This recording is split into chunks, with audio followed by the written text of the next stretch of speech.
Hey there, let's talk about Star Trek The Original Series, Season 1, Episode 3, or you could call it Episode 1, depending what order you put them in, Where No Man Has Gone Before. So this is the alternate pilot episode that they made after the rejection of the cage, but in terms of actual airing on television, this one ended up being aired after The Man Trap and Charlie X, so that's why it's sometimes considered Episode 3 of the series, and on Paramount Plus, it's listed as being after those episodes. So in this video, I'm going to walk through the episode, talk about some of the intriguing concepts and ideas that stand out to me, and then at the end, I'll try to pull everything together in terms of what I think the authors wanted the audience to be coming away from the TV thinking or thinking about. So the episode starts off with Kirk's voice saying, Captain's log, stardate 1312.4. The impossible has happened. From directly ahead, we are picking up a recorded distress signal, the call letters of a vessel which has been missing for over 2 centuries. Did another Earth ship once probe out of the galaxy as we intend to do? What happened to it out there? Is this some warning they've left behind? So super exciting, dramatic beginning there. And then the opening scene of the episode is Kirk and Spock playing a game of 3D chess in the rec room and making small talk that is alluding to the theme of logic versus emotion and intuition, which is kind of cool to think about as the opening scene for Star Trek's new pilot episode, because it kind of sets the pace for Star Trek as a whole by having this opening scene be a discussion about human nature. The topic in particular being, should we value emotion and intuition, or should we reject those in favor of logic and reason? And one of the chess players says yes, the other chess player says no. I think having this as the opening scene, I think says something about the intended trajectory for the show. Rather than setting the pace with some kind of opening action sequence, for example, the writers instead show their trajectory, I think, by setting the pace with a discussion about human nature. And I think that's because the goal of the episode, as well as the vision that is intended to set for the series as a whole, is part of the original Star Trek concept of something that's designed for thoughtful discussion that causes reflection, and particularly reflection on the nature of the human condition. And while this scene can be thought of as setting the tone for the Star Trek concept as a whole, it's also the introduction of a particular sub-theme that spreads throughout a number of these early episodes, which I particularly noticed in the last 2 episodes that I discussed, The Man Trap and Charlie X.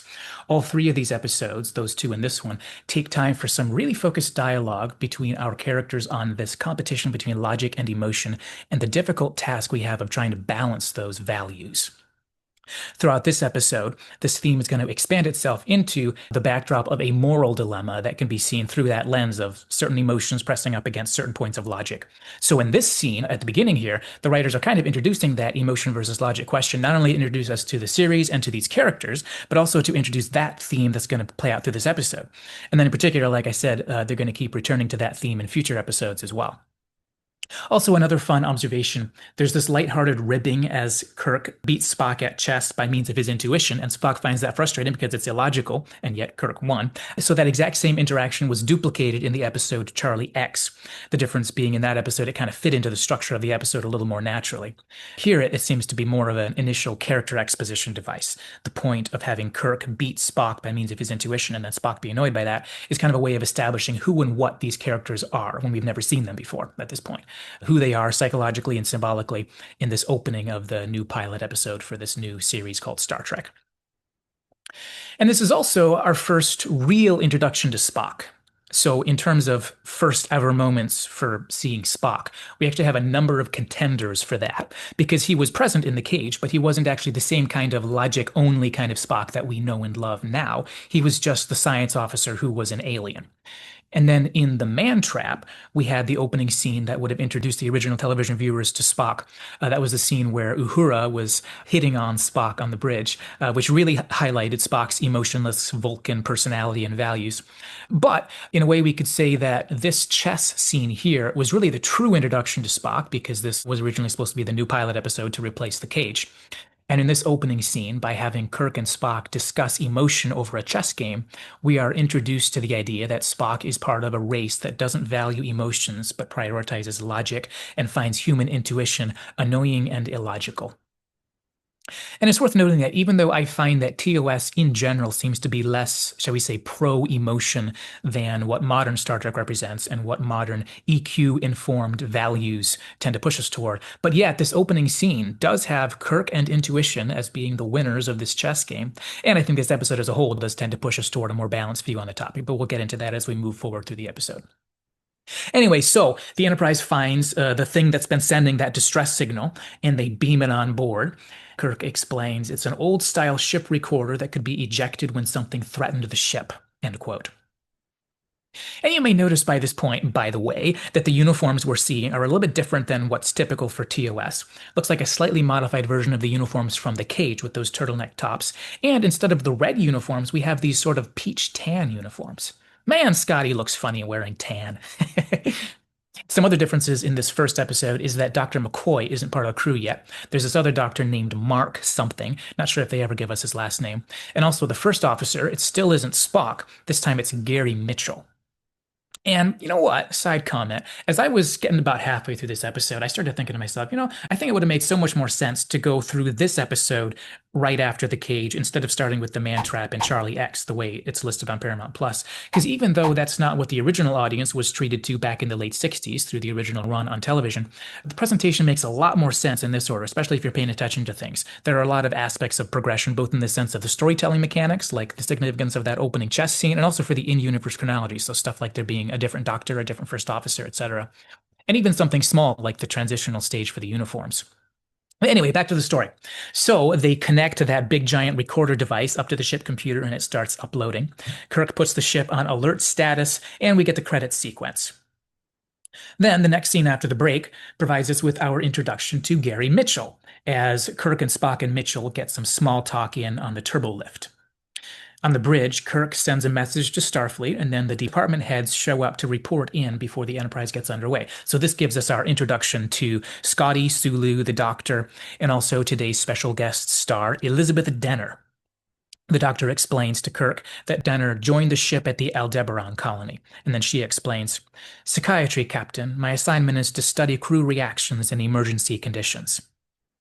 Oh, yes, and there's also this tiny little moment where Kirk calls his yeoman by the wrong name, which is only memorable because it's an almost duplicate of that same moment in the cage, except that in the cage it was coupled with Pike's agitated, angry frustration, whereas in this case, Kirk's tone, by contrast, is totally casual, calm, and mundane, which makes a very interesting contrast, because whereas that moment in that episode was smack in the middle of a really big psychological struggle for Pike, this story, in contrast, plops us down into business as usual, and the result is that Kirk's vibe is a lot more likable and a lot more chill when he has the exact same interaction.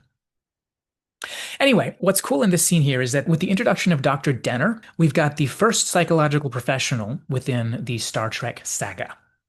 I commented in my video on the cage, I commented that it's interesting how Dr. Boyce in that episode plays a bit of a counselor type role in his conversation with Captain Pike early in that episode. And of course, we all know that once we get to the next generation, there's going to be a mental health professional as part of the core team, Counselor Troy, which makes sense since Star Trek has always been about human nature. So it makes sense that we're going to have characters who are professional students of human nature. And it also makes sense that the show is going to be showing us deep conversations that explore the inner lives of our characters. Anyway, so even though TOS doesn't have a counselor or any psychological professionals on their team for most of the series, it's interesting that in this alt pilot episode, which we could think of as the first normal TOS episode, we do have such a character on the team here, Dr. Dehner. Now, she's not a counselor or a counseling psychologist. She's actually a research psychiatrist, which is quite a different thing. And whereas Dr. Boyce back in the cage was such a natural as he gently and warmly melted away Captain Pike's layers of professionalistic defenses, Dr. Dehner, by contrast, gives the impression of being a somewhat colder, more business-like personality, which makes sense because her role is an observer in the social sciences rather than a people helper. Hence, Gary Mitchell almost immediately refers to her under his breath as a walking freezer unit, which in a later scene she's going to end up responding to by attributing that cold front to a defense mechanism she has as a female professional. So maybe we could say that in terms of actual core personality, maybe she isn't actually the walking freezer unit, but instead, as she puts it, that's kind of her overcompensation as a female professional who doesn't want to get undercut or undervalued by her more forceful male colleagues.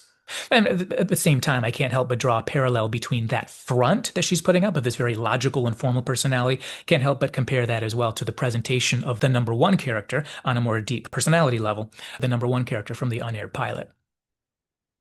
And then in terms of her being a psychological professional who presents with a pretty cold and emotionally distant manner, while I do think part of that is probably the fact that she's a research psychiatrist rather than a counselor, it definitely takes a different skill set to watch people and catalog their reactions than to interact with them and try to help them grow and change. But I also wonder if part of this could also be connected with the public perceptions of the field of psychology at this point in 66, 67, when Freudian psychoanalysis was still one of the most recognized approaches approaches within popular awareness, and even a newly emerging innovator like Albert Ellis, the founder of REBT around this time, he also had a very businesslike and unempathic approach to the craft. Not that there wasn't warm, empathic counseling being done at the time. Carl Rogers developed his person-centered counseling approach in the 40s and published his book On Becoming a Person in 1961. But needless to say, I think the stereotype that people would have had in their heads back in the 60s of generic psychological professionals would definitely have been quite different at that point than what we think of today. Anyway, so as they get more data from that recorder, they find out that before the Valiant was destroyed, the crew had put in requests for all available information on ESP, extrasensory perception in humans. And so Kirk asks Dehner about the subject, and her response is kind of interesting. She says, quote, "It is a fact that some people can sense future happenings, read the backs of playing cards, and so on, but the Esper capacity is always quite limited." So this is interesting, partly since it's a metaphysical component of the Star Trek universe that is introduced here at the very beginning of Star Trek, but for the most part, afterwards doesn't end up being developed or maintained in future Star Trek. I think I remember one episode in The Next Generation where there was the small space station with child prodigies who had psychic powers.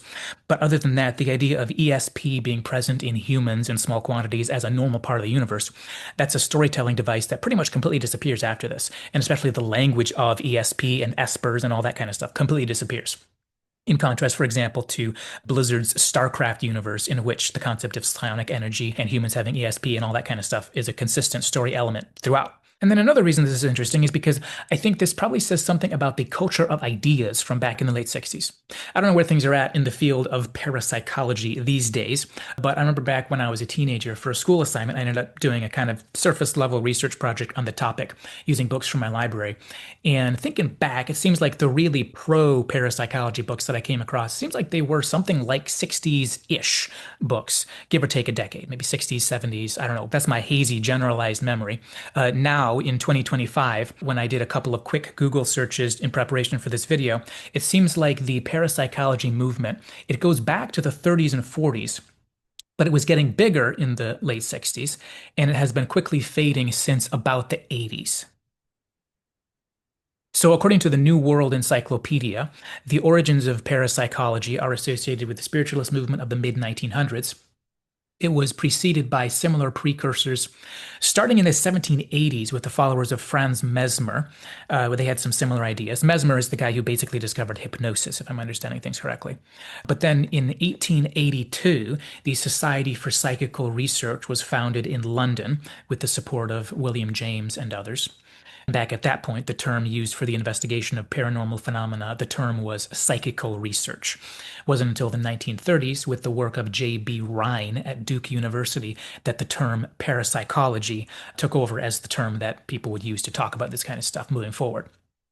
So, according to the New World Encyclopedia, those experiments done in the 1930s by Rhine at Duke University, quote, are often thought of as the beginning of parapsychology as a science.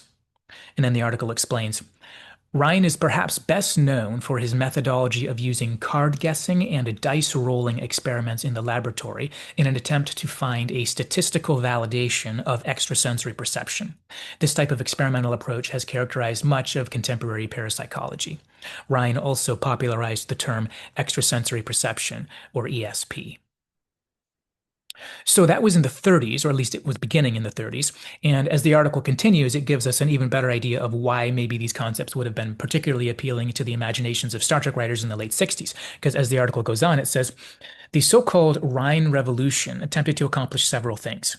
Not only did Rhine attempt to provide parapsychology with a systematic, progressive program of sound experimentation, which would characterize the conditions and extent of psi phenomena rather than merely trying to prove their existence, but he also wanted to give the field of parapsychology academic and scientific legitimacy. Rhine helped form the first long-term university laboratory devoted to parapsychology in the Duke University Laboratory, and later founded the independent Rhine Research Center. As a result of Rhine's work, much of experimental parapsychology today is geared toward ordinary people as subjects rather than a few select mediums or gifted psychics. Ryan also helped found the Journal of Parapsychology in 1937, which has remained one of the most respected journals in the field, and the Parapsychological Association in 1957, an association that was accepted into the American Association for the Advancement of Science in 1969. End quote. So, when this Star Trek episode had aired back in 1967, the Parapsychological Association had just been formed 10 years earlier in 1957. And this was 2 years before that would be accepted into the AAAS in 1969. So that article goes on to talk about parapsychological organizations formed in the 70s. But it seems like after that, according to Wikipedia at least, it seems that everything started to wind down in the 80s. So Wikipedia says, since the 1980s, contemporary parapsychological research has waned considerably in the United States. Early research was considered inconclusive, and parapsychologists faced strong criticism from their academic colleagues. Some effects thought to be paranormal, for example, the effects of Kirlian photography, thought by some to represent a human aura, disappeared under more stringent controls, leaving those avenues of research at dead ends. Most parapsychology research in the US is now confined to private institutions funded by private sources. After 28 years of research, Princeton Engineering Anomalies Research Laboratory, PAIR, which studied psychokinesis, closed in 2007. End quote. So that last quote is from Wikipedia. Anyway, so it turns out, as we look back at the history of parapsychology, it turns out that Star Trek was just at that perfect point, right in the middle of parapsychology's highest level of popular appeal, more or less. So then it kind of makes perfect sense for Star Trek to include that as part of its landscape in this opening episode. And the response that Dr. Dehner gives almost sounds like it comes straight out of the pro-parapsychology literature, because if you remember, her words were, "It is a fact that some people can sense future happenings, read the backs of playing cards, and so on, but the Esper capacity is always quite limited." And so what she's referring to there is the kind of research that was begun in the 30s, which used special cards called Dehner cards to see if people could use ESP to tell what the card is supposed to say, either by telepathic or by clairvoyant means. And I think it was around the same time when rolling of dice was used to see if people could psychokinetically influence the results of a random process like rolling dice to get the number that you want. And Dr. Dehner's conclusion, just like the parapsychology enthusiasts back in the day, her conclusion is that based on the statistical data from these studies, as she puts it, it is a fact that this happens. But, as she says, the Esper capacity is always quite limited. And also that term Esper, I'm pretty sure that was a term that I ran into when I did that research paper. I'm pretty sure that's a term from that same body of literature, and it derives from ESP or Esper. But when I try to do a Google search to find out if that's true or not, I can't really find any good info on the term. So, in this one-off episode here at the very beginning of Star Trek, one of the background elements of the initial Star Trek universe was that all that parapsychological research done in the early 20th century was pretty much correct. So much so that by the 23rd century, it has become so well established that people are routinely tested and given Esper ratings.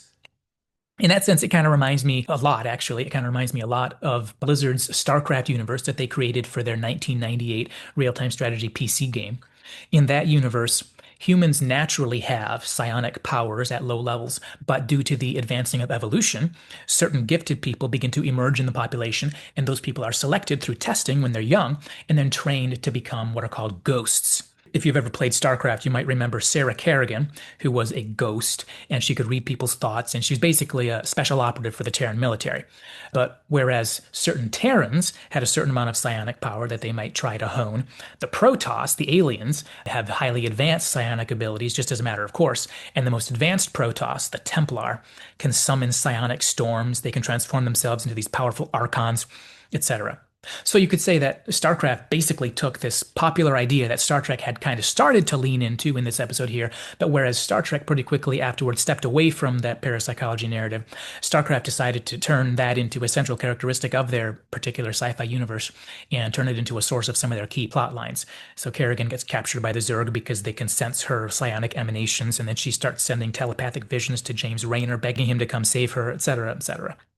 So, getting back to Star Trek. This is a bit of a one-off in the Star Trek universe, but there is also a Next Generation episode that I don't have clear memories about. I don't know what the episode name was, but I just remember there was this space station, and on it there was this small colony of gifted children with ESP and psychokinetic powers, and it was believed that this was a natural mutation, but no one knew why it happened. But if I remember right, it turned out in the end that there was some kind of alien interference going on, and it didn't end up being what it appeared to be at all. But anyway, at least at the beginning of the episode, the setup was kind of a return to this concept here. But for the most part, the rest of Star Trek moves this category into the exclusive purview of alien powers, rather than something that's within the normal range for humans or even the abnormal range for humans. And then terms or concepts like ESP, Espers, Zener cards, and all that kind of stuff is just completely gone. We'll never see it again. Though I'm pretty sure I do remember Harry in Voyager reporting that the ship's sensors picked up psionic energy at a couple of points when aliens were doing weird things. So there's that term is in there, but that's about the extent of it as far as I can tell. And besides, I think that the terms psionic and psi probably end up being more associated with science fiction these days than the actual historical field of parapsychology. So these kinds of things get relegated to aliens rather than humans. And I think the aliens that represent these concepts the most throughout mainstream Star Trek, to me, seems like definitely the Vulcans and the Betazoids. In particular, my memory of Counselor Troy in the opening episode of TNG, it seems like the actress was really trying to provide a performance as a psychic, particularly in that scene where she's in the tunnels underneath the city and she's feeling all these things that the great giant alien is feeling. Also, some of Spock's performances in TOS also seem to have a little bit of that psychic reading kind of flavor to the performance. So definitely we could say that Vulcans and Betazoids are sort of the spiritual successors to this concept, but done in a way that's much further removed from anything that could be mistaken for credulity toward parapsychology as a field, kind of sliding it over into the slot of imaginative fantasy instead.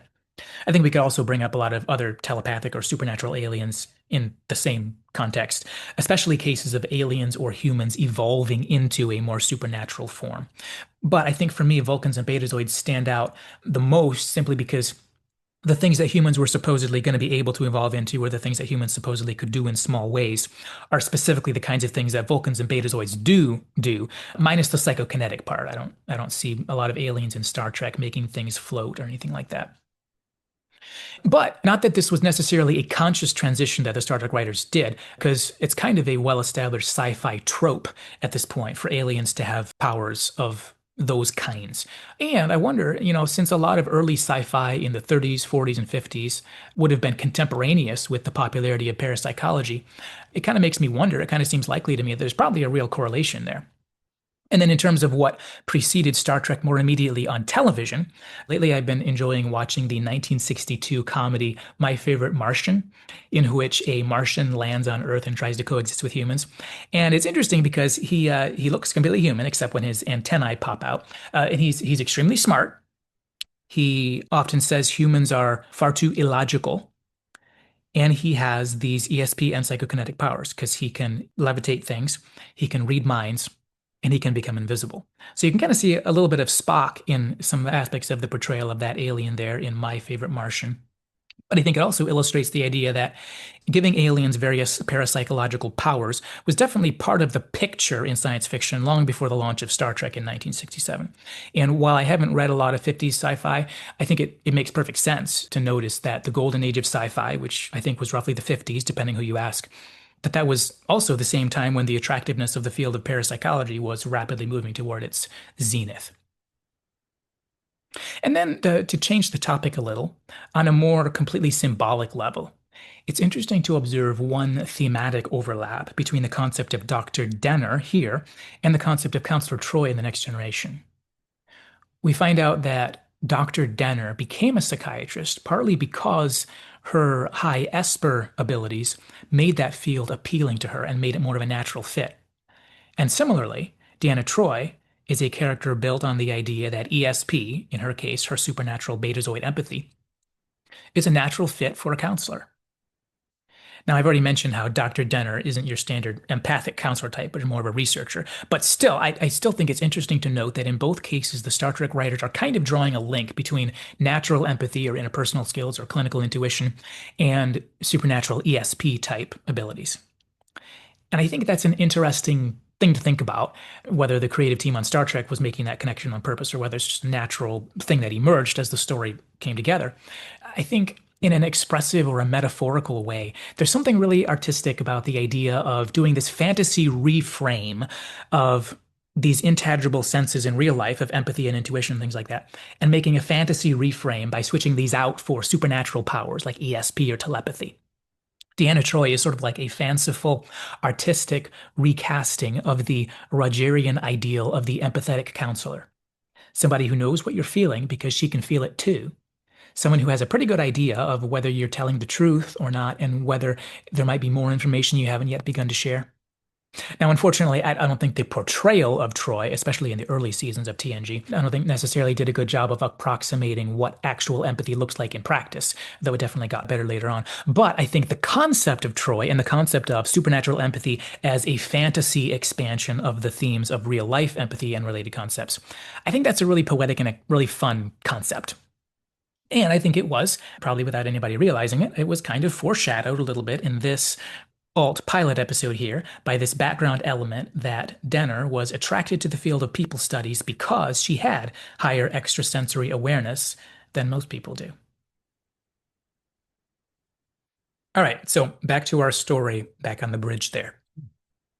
So they find out from the tapes that ultimately what happened to the Valiant was that the captain of the Valiant ended up giving the order to self-destruct his own ship. And, of course, Kirk and friends decide to fly on over there to where it all happened so they can get a good look close up. Can't imagine anything going wrong with that. So they encounter the phenomenon.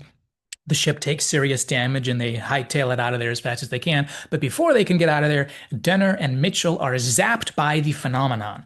It seems to have hit Mitchell harder than Dehner. And then when Gary rolls over, his eyes are glowing.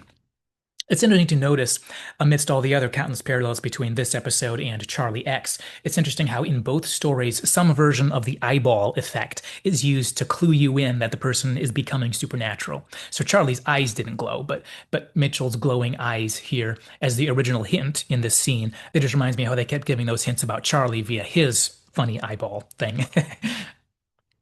All right, here's Kirk's next captain's log. Captain's log, stardate 1312.9. Ship's condition, heading back on impulse power only. Main engines burned out. The ship's space warp ability gone. Earth bases that were only days away are now years in the distance. Our overriding question now is, what destroyed the Valiant? They lived through the barrier just as we have. What happened to them after that? And the first thing we are shown for this next scene is Kirk and Spock looking at the Esper ratings and crew profiles for Dehner and Mitchell. So we get to see what a microtape looks like. Back when I did my video on Charlie X, I concluded that as best as I can tell, it seems like microtape is a word made up for Star Trek as a combination of microfilm and magnetic tape. And I guess this right here is microtape, which is basically Star Trek's version of microfilm, I guess. I just love this alternate version of the 60s future. We're on spaceships with talking computers, but crew profiles are written on typewriters and then scanned into the computer, where we bring them up with this clicking sound of Spock hitting switches and buttons.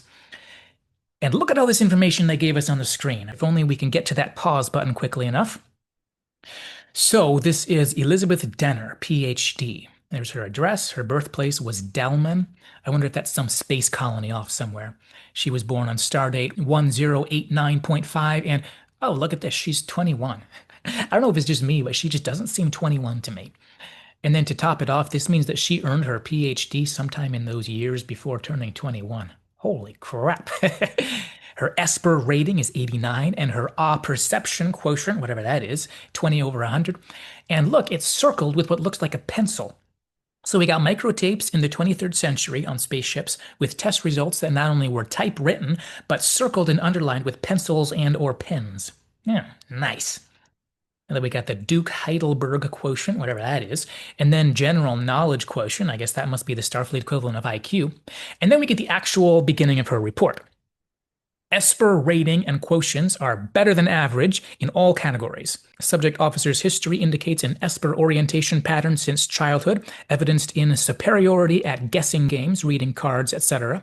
Esper orientation and abilities are evident through both the maternal and paternal bloodlines, but in only one case does the indicated tendency toward ESP go back more than 3 generations.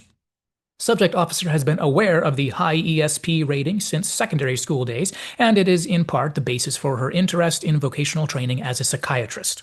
Participation in tests and studies of other Esper-oriented beings are the subject of a thesis now being published by this officer in association with the College of Medical Sciences of the Triplanetary Academy, and was, in fact, the reason for this officer's posting to the Aldebaran colony. It must be stressed this officer's interest in Esper perception has been in relationship and pursuant to vocation as a psychiatrist. All right, interesting. And then we've got Gary Mitchell's page. He doesn't get the honor of a PhD at 21, but he gets the honor of being lieutenant commander at 23 instead. He was born in Eldman, wherever that is, on stardate 1087.7, and he's only 23. Would have thought he was 26 at least. And then we get his report. He's got a slightly higher Esper rating at 91 instead of 89, and a slightly lower perception quotient at 20 out of 104 instead of 20 out of 100. And it says, Esper rating and quotients are well above average in all categories and exceptionally high in some. On planet Deneb 4, subject officer showed a marked ability in sensing the telepathic communication used by the inhabitants of that planet. In at least 3 cases, see notations on rear of report, subject officer carried on long telepathic communication with selected Deneb 4 natives and scored 80% or higher on comprehension. History on subject officer from childhood shows a consistent pattern of Esper orientation dating back to a better than average ability at the usual childhood guessing games, some grade school interest and ability in elementary magician's tricks, etc. There is also a strong tendency through the maternal bloodline toward Esper-oriented abilities, dating back through at least 6 generations to both males and females who dabbled in metaphysical studies and, in at least one case, a female ancestor who was interested in spiritual readings.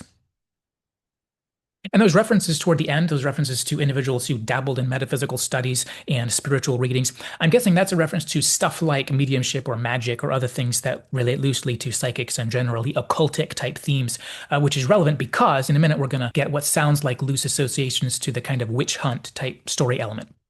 So anyway, Dehner comes to the bridge to report on some information, and Kirk tells her that they've concluded that the reason the Energy Burst selected these 2 crew members seems to be because of their high Esper rating, Mitchell's being the highest of all. And Dehner's immediate reaction is a noticeably defensive one. She says, Espers are simply people with flashes of insight. And then it goes on. But once again, it seems clear that in this opening episode, the background within the Star Trek universe assumes some established history about the nature and identity of ESP and Espers in the history of the Federation. And it seems like this assumed history is based loosely on the concept of witch hunts, as seen, for example, in the Salem witch trials. The idea that there are people purported to have magical abilities and that such people are under suspicion and prejudice by others. So it seems that Dehner has grown up with a felt need to be defensive about the topic of Espers, at least in certain sectors. And this use of the theme here, it kind of reminds me of what J.K. Rowling did in the first Harry Potter book, when she identified the witches from incidents like the Salem witch trials to have been supernatural people of the Hogwarts variety. So in effect, Rowling sets up her universe to side with the victims by saying that they were witches with powers, but that's a good thing. They were Hogwarts witches, and that's a good thing. And what makes me feel like this is probably the same thing that the writers are doing here is because in the animated series of Star Trek, there was that episode with the Lucian character, which actually ended up talking explicitly about the Salem witch trials and concluding that the witches were followers of Lucifer, aka Lucian, who was really a very good guy who was misunderstood. So just like what Rowling did, the Star Trek writers also suggested that the witches who were killed for being witches actually were witches, and they actually were following Satan, but that's actually a kind of good thing. Anyway, so in this case, in this episode here, there's no Lucian or anything like that, and there's no mention of witchcraft or occult practice or anything like that, but just the general association between psychics or the paranormal with suspicion, fear, and prejudice. So just like Harry Potter's step-parents were afraid of him because things mysteriously happened when he got upset, and just like in the Harry Potter universe, young Tom Riddle's caretakers in Book 5 were afraid of him because he was actually using his powers to secretly bully and terrify other children. So in the same way, in this version of the Star Trek universe, Espers in recent centuries have ended up getting accused of various kinds of accidents and things like that they may or may not have been involved in, such as starting fires and things like that. So whereas having a high Esper rating can be an advantage in some contexts, like when it says in Mitchell's report, it says he was especially good at communicating telepathically with certain telepathic aliens, but it can also be a big liability because of social reasons. You may be discriminated against. You may be looked at with suspicion. You may even be accused of being the cause of freak accidents that you're too close to.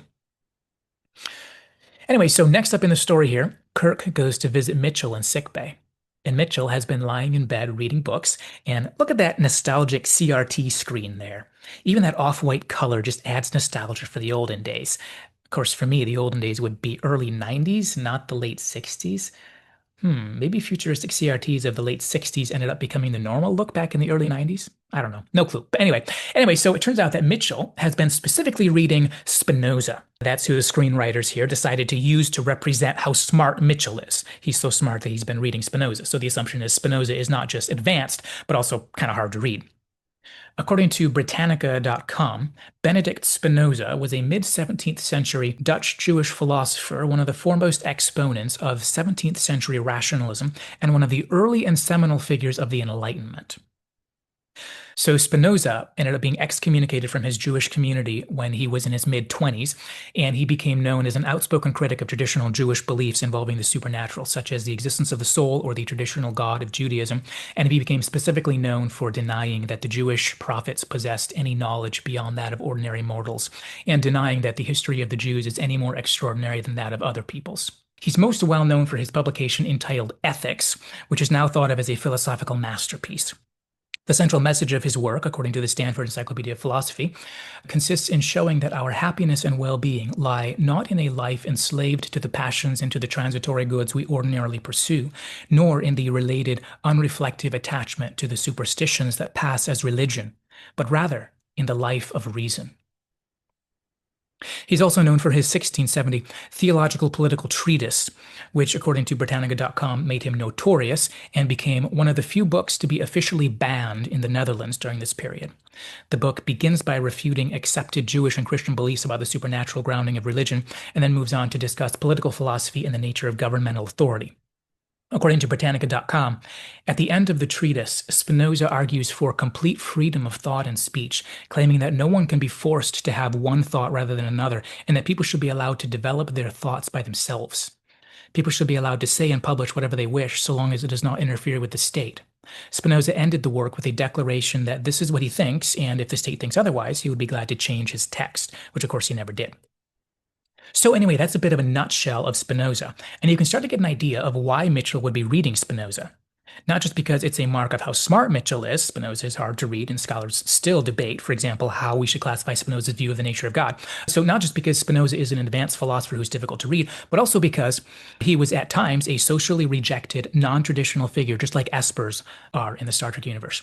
And his treatise argued strongly for the kinds of freedom that would be highly important for people like Esper's who feel insufficiently represented in the society in which they live, and perhaps even a little bit socially suppressed.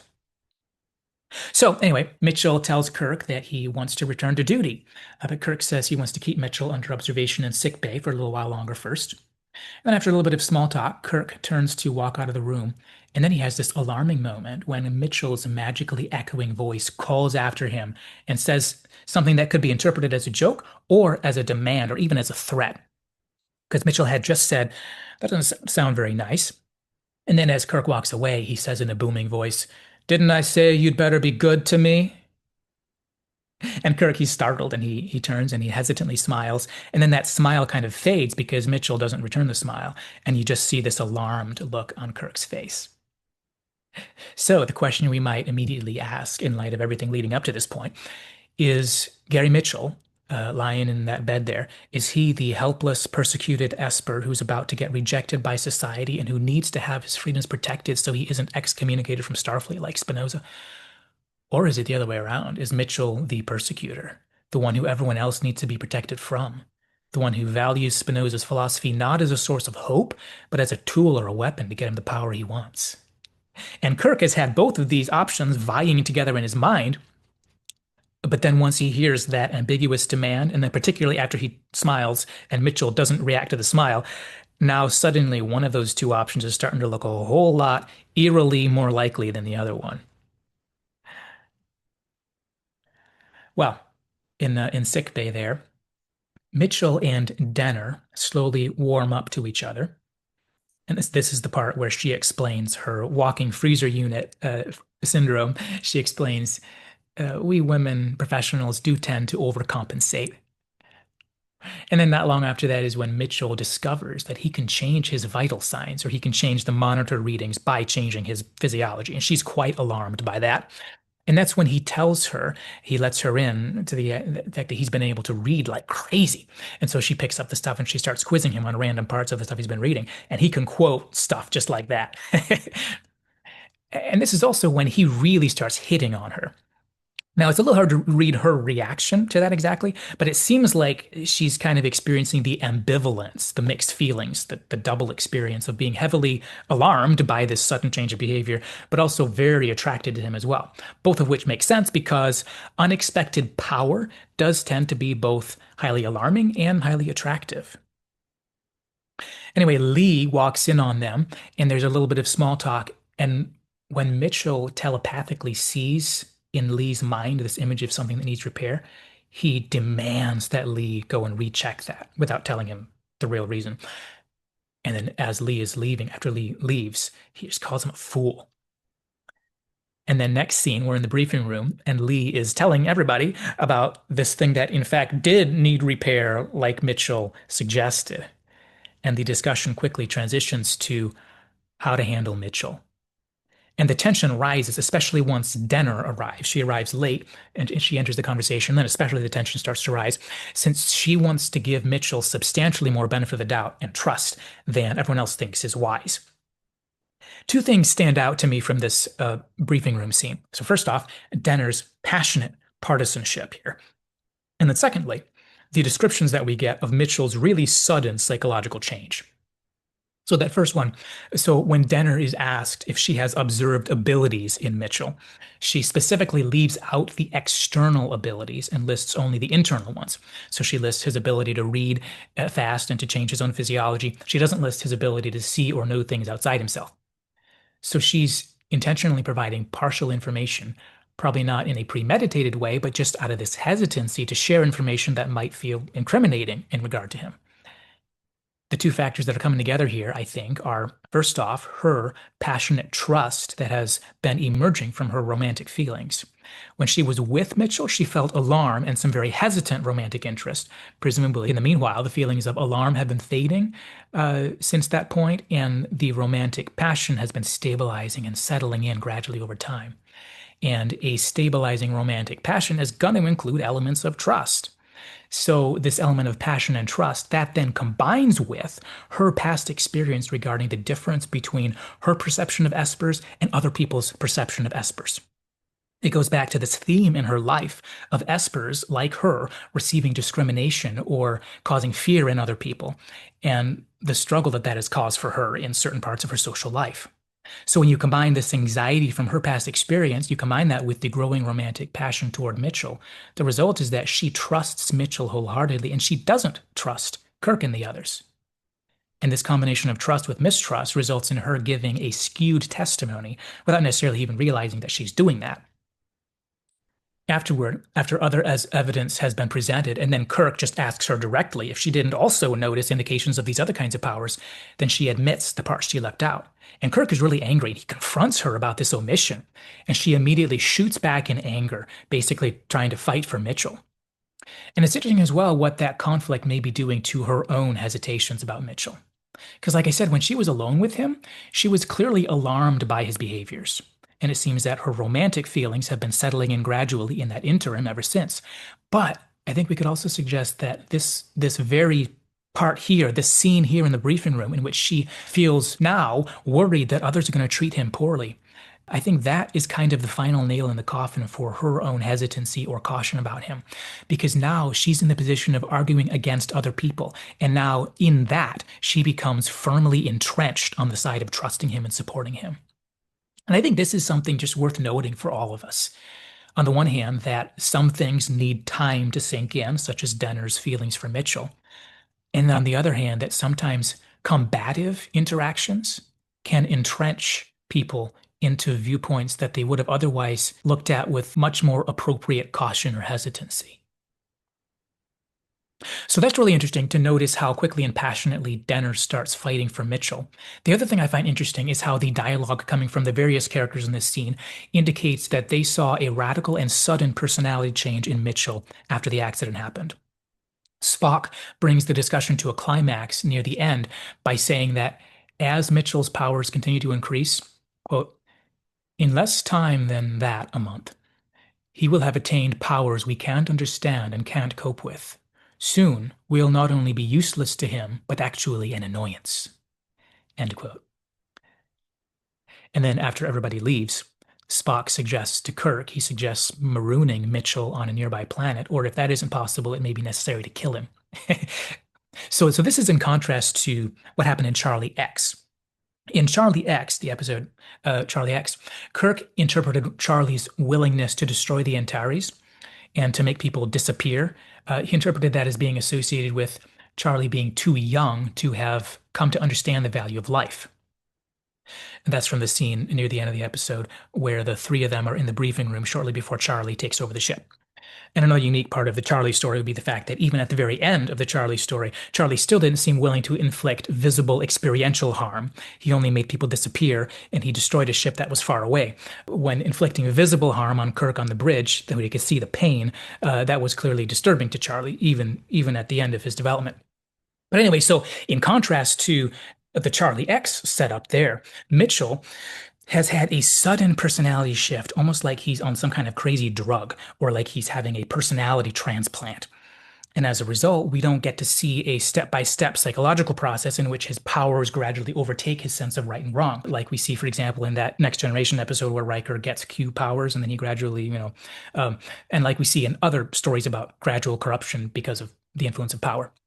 In that sense, I think you could say maybe this episode's potential was kind of limited by its time constraints. There just isn't enough time to include a full, gradual, psychologically nuanced descent into corruption and still have time for the other discussions that the writers want to bring us into in this episode.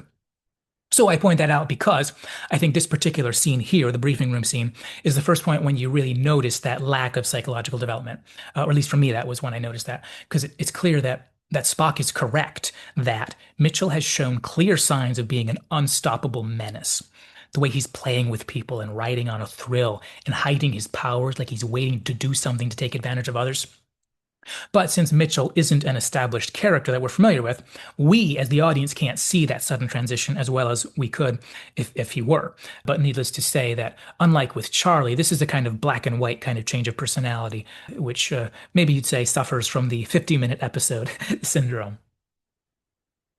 And while the final scenes toward the end of the episode, the final scenes on the planet there, are going to be very compelling and eloquent, at this point, I don't think the story has succeeded necessarily at the writer's intention of being a story about how power corrupts in real life. At this point, it's more comparable to a zombie story or a Borg assimilation story or a possession story in the sense that we had a friend before the accident. Now we suddenly have an enemy.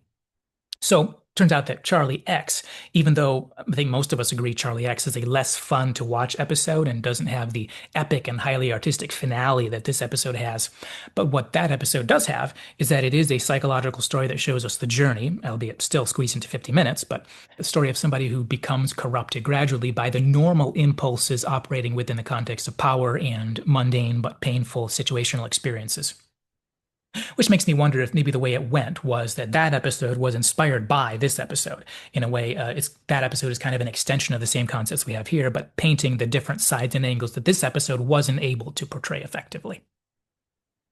Anyway, so like I said, after everybody leaves, Spock suggests marooning Mitchell on a nearby planet. And there's this little bit of Spock and Kirk emotion versus logic conflict, which kind of builds on that opening scene that introduced this dynamic with that chess game. Because Spock suggests if you're not willing to strand Mitchell on a planet, then you must kill him, quote, while you still can. And Kirk responds, quote, will you try for one moment to feel? One of the things that makes this intriguing to me is that this scene presents what we might associate with morality or decency. This scene instead presents that as feeling. The difference between Kirk's perspective and Spock's is not framed as a difference in morality or assumptions or perspectives, but as a difference between being without feeling or being with feeling. We could suggest Spock has a morality of logic, saying, we must kill Mitchell, and Kirk has a morality, kind of feeling, saying, this is Mitchell. I wonder if the writers may have introduced this false dichotomy, if you want to call it that, with some intentionality, partly because these are the kinds of conundrums that people will end up facing if they're wondering, should I be listening to my feelings or should I be trying to be more logical?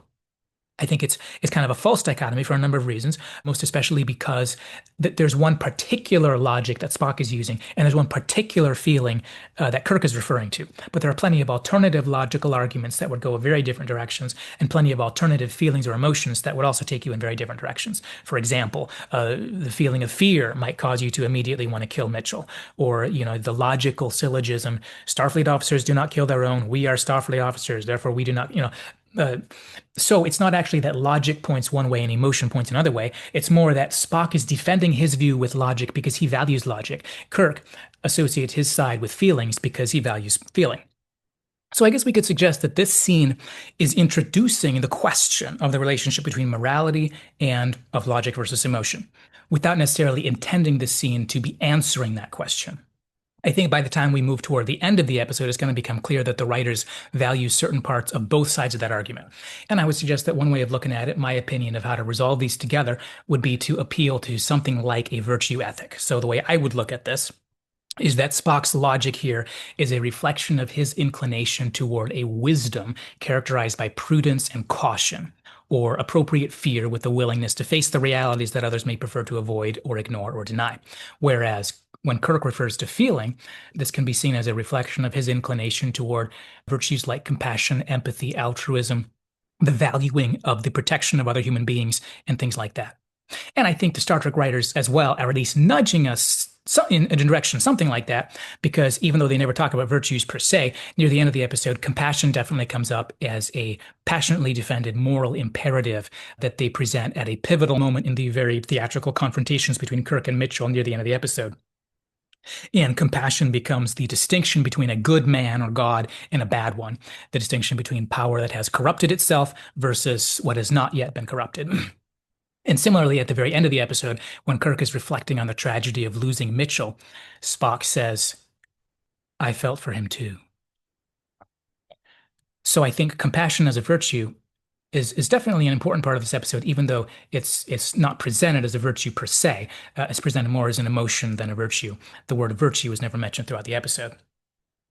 Anyway, so that's why I think the false dilemma, if you want to think of it that way, presented in this scene between logic and emotion may have been an intentional false dilemma from the creators because they actually were wanting to introduce the problem so that we, the audience, can be thinking about that dilemma as the episode moves forward. And by the end, we're going to come to see that parts of both Kirk and Spock's views are true. And for myself, I tend to overlay that with the language of virtue ethics, which leaves me with something like Spock was right to practice the virtue of judiciousness and caution and willingness to face reality the way it is, and that Kirk was right to practice the virtue of compassion and altruistic concern for his fellow person, etc. And the emphasis on compassion is definitely not an anomaly in early Star Trek. Of the other three episodes that I've discussed so far, The Cage, The Man Trap, and Charlie X, in each of those, the episode tends to conclude with our characters looking at the villains with compassion and understanding. Particularly, the death of the salt vampire in The Man Trap and the loss of Charlie at the end of Charlie X are both treated as tragedies. This becomes especially noticeable at the end of The Man Trap in light of how absolutely irredeemable that salt vampire was. And it's especially notable at the end of Charlie X because Kirk's complete absence of appropriate empathy or respect to Charlie was part of what had led up to that tragic ending. Anyway, so Kirk and Spock talk it over, and Kirk hears Spock's logic, and he comments on Spock's lack of feeling and being able to suggest something so cruel. And then the scene ends with Kirk saying to Spock, set course for Delta Vega. In other words, okay, let's go in that direction. Let's let's at least go that way. Now, I should make the comment. This point here is roughly halfway through the episode. As I was putting this video together, as I was taking notes and doing some writing while moving through the episode, I ended up taking a break at about this point, and I think it was kind of cool because it's a very effective place to take a break in terms of the development of the story. Because after this is when they'll arrive at the planet, and then we start moving toward the climax of the story that takes place in that desert sequence. And I think it's worth noting that everything up to this point has really been set up. Like I said, we haven't had a sophisticated psychological development for Mitchell, which could make the episode look less impressive up to this point. But it's in the second half of the episode where the writers really develop the kinds of points that they're trying to make. And particularly, it's in that highly symbolic and highly evocative final confrontation between Kirk and Mitchell and Dehner down on the desert planet. That's when it becomes clear what the writers are trying to do and what kinds of things they want the audience to take away. And that's also, I think, the part of the episode that makes it so distinctively Star Trek, because that's the part that speaks explicitly, topically, and passionately to philosophical and moral concerns that are relevant to all of us. Well, Stardate 1313.1. We're now approaching Delta Vega, course set for a standard orbit. This planet, completely uninhabited, is slightly smaller than Earth, desolate but rich in crystalline minerals. Kelso's task? Transport down with a repair party, try to regenerate the main engines, save the ship. Our task? Transport down a man I've known for 15 years, and if we're successful, maroon him there. Oh, yes. So Kirk and friends head over to sickbay to try to take Mitchell down to the planet. He resists, but they manage to get him at just the right moment and sedate him. And then as they're dragging him onto the transporter pad and the sedative is just beginning to wear off, he starts struggling. He groggily shouts at them, "You fools! Soon I'll squash you like insects," just as the doctor gives him another shot of the sedative. Anyway, so they beam down to Delta Vega, where Lee Kelso and the team have been trying to get what they need to repair the engines. And Kirk asks Lee if it would be possible to detonate the fuel bins remotely if necessary as a destruct switch. And then Kirk tells him to get everything ready for that. Then he goes over to the facility's brig to talk to Mitchell. And parts of this interaction are interesting, particularly in light of what I said a minute ago about Mitchell not having ordinary psychological development, but kind of being a sudden black and white change. Because this is the scene where Mitchell reminds Kirk of a time way back when he took a poison dart for Kirk. And Kirk says, "And almost died, I remember." And Mitchell says, "So why be afraid of me now?" And Kirk explains, "You've been testing your ability to take over the Enterprise. In the transporter room, you said something about us seeming like insects by comparison, squashing us if we got in your way." And Mitchell says, "I was drugged then." And Kirk says, "Yes." And then after a pause, he said, "When we were in sickbay, you said if you were in my place, you'd kill a mutant like yourself." And the conversation goes on. But I think in this scene, by adding that personal element, it's one more reminder of just how radical the personality change was. And also a reminder of how people like Kirk are going to feel not like this is their friend making bad decisions, but more like they've just completely lost their friend and he's not here anymore. He's somebody else. There's one moment when Mitchell weakens because he just pushed himself against the force field and he kind of weakens and goes back and his eyes go back to normal for a minute and he says, "Jim," in a tone that makes us think maybe this is his old self come back. But then of course it doesn't and he goes back to his old self. But the rest of the time, it seems like the thrill of the power rush, as well as whatever chemical rewiring it has done to his brain, have almost instantly morphed him into a personality that not only has radical thoughts, but also follows those thoughts. Even his tone of voice when he reminded Kirk about the poison dart, his tone and demeanor sound like there's some kind of distance between them, almost like he's telling Kirk about some other friend who took the poison dart for him. The eyes help. At least at this point, they look like Mitchell is having trouble seeing through them, like he has to keep tilting his head upward to look, kind of like he's a reptile who can't look at you straight. The end result is that it just kind of adds to the feeling of this emotional distance. And then that particular moment when Kirk had just said, "You've been testing your ability, etc., and all that, and you wanted to squash us like bugs," and then Mitchell says, "I was drugged then," and Kirk nodded and said, "Yes," with a pause before going on. And that look on Mitchell's face had this peculiar intensity to it. And I do wonder if when Kirk says yes, if he's basically thinking, "Yes, your whole identity is that of a drugged person." Because it's almost like Mitchell has been constantly drunk on his altered physiology this whole time since things started, which you could say kind of maybe stands metaphorically for, and also stands thematically, but less so thematically, more metaphorically, for being drunk on power. And I say metaphorically rather than thematically because, like I said, there's little to no psychological development to be seen. So it's more like he's instantly a different person. So it's more of a metaphorical kind of thing.